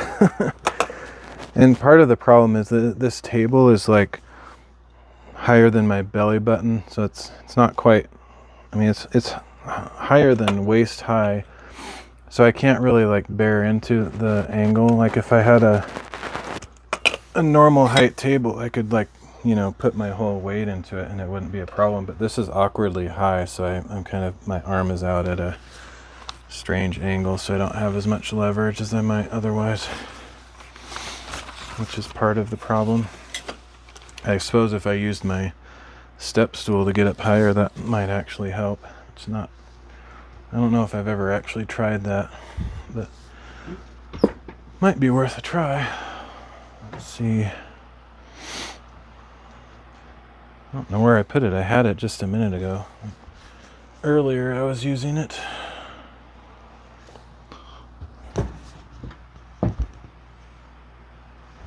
Should be right here. I don't see it though.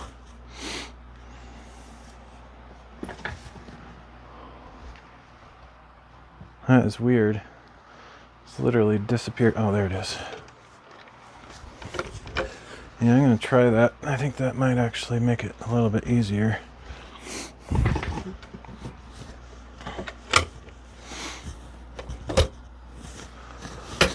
Get just a little bit more leverage.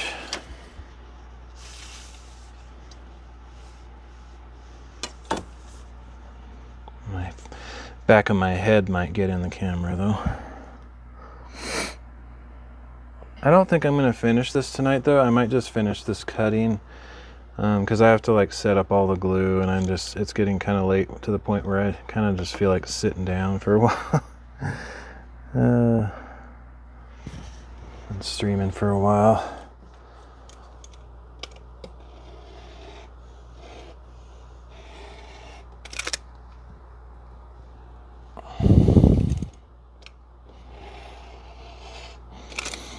Might be a little bit better, but it's still awkward.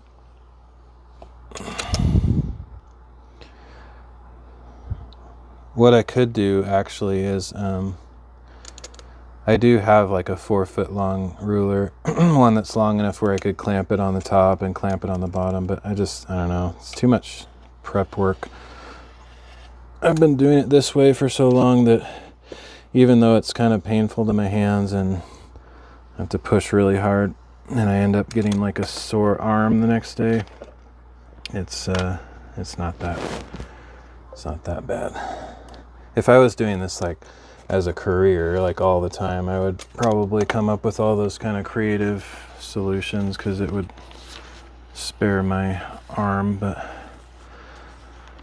I'm glad you said that I was going to go to bed after you finish cutting. Okay, cool. Yeah, I'm definitely just about done here. I'll finish these 2 cuts and then probably call the stream.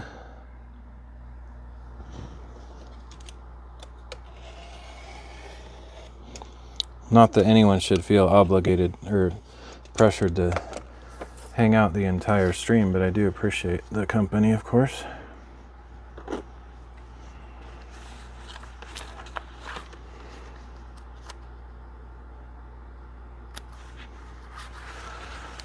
Okay, and the last curved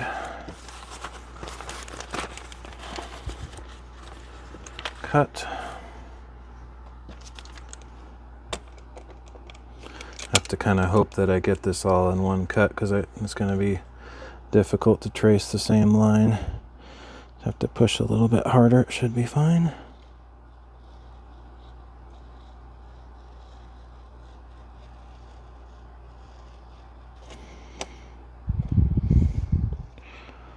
I could also use scissors on this part. That should be good. So there's my finished cover. So next stream, I guess, I don't know, I might get a second wind and start another stream, but I doubt it. I'll probably wait till another day. But next I need to glue all these pieces on there wherever they go. So got this here, that there, and this here like that. So that's what I'll do next time. And then I also cut these like joining pieces of paper. Just kind of like, I don't have a sample piece of paper, but basically a paper that overlaps like an inch on either side and spans the distance just to kind of reinforce the spine, as well as this area here. So I'll glue that onto there, and then glue these to the fabric, which has the paper backing, which sticks to these really well. And then I'll fold these over on all the sides. So that'll be the next thing. I'll have to go through my stuff and take some photos and put them on Elfstar's Discord for you to look at. Everything is packed away since I wasn't going to use it. Yeah, don't feel pressured. Like any time, could be 6 months from now if you feel up to it, or if you forget, I'll probably forget too. So don't worry about it. If that happens, then I'll take a look at them. But you know, don't put any pressure on yourself for it. I appreciate the thought anyway. And yeah. Cool. Well, I'm going to head out. I don't know if I'll stream again soon, or it might be a while. I tend to be kind of a loose cannon as far as my schedule goes, so who knows. But I appreciate you guys hanging out. I don't usually get that kind of company, so it's very nice. And thank you again, Elfstar. I know you probably are not around, but I appreciate the host and appreciate all you guys lurking or talking, all that. I'm gonna be on my way, so everybody have a good night, and I will see you guys next time.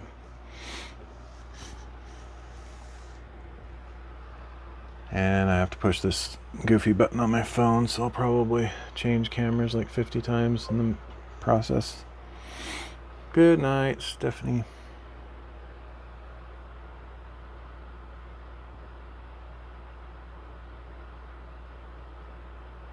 They put the stop and start button on IRL Pro right where the lenses buttons are, so it's really hard to stop the stream, but we'll get it here.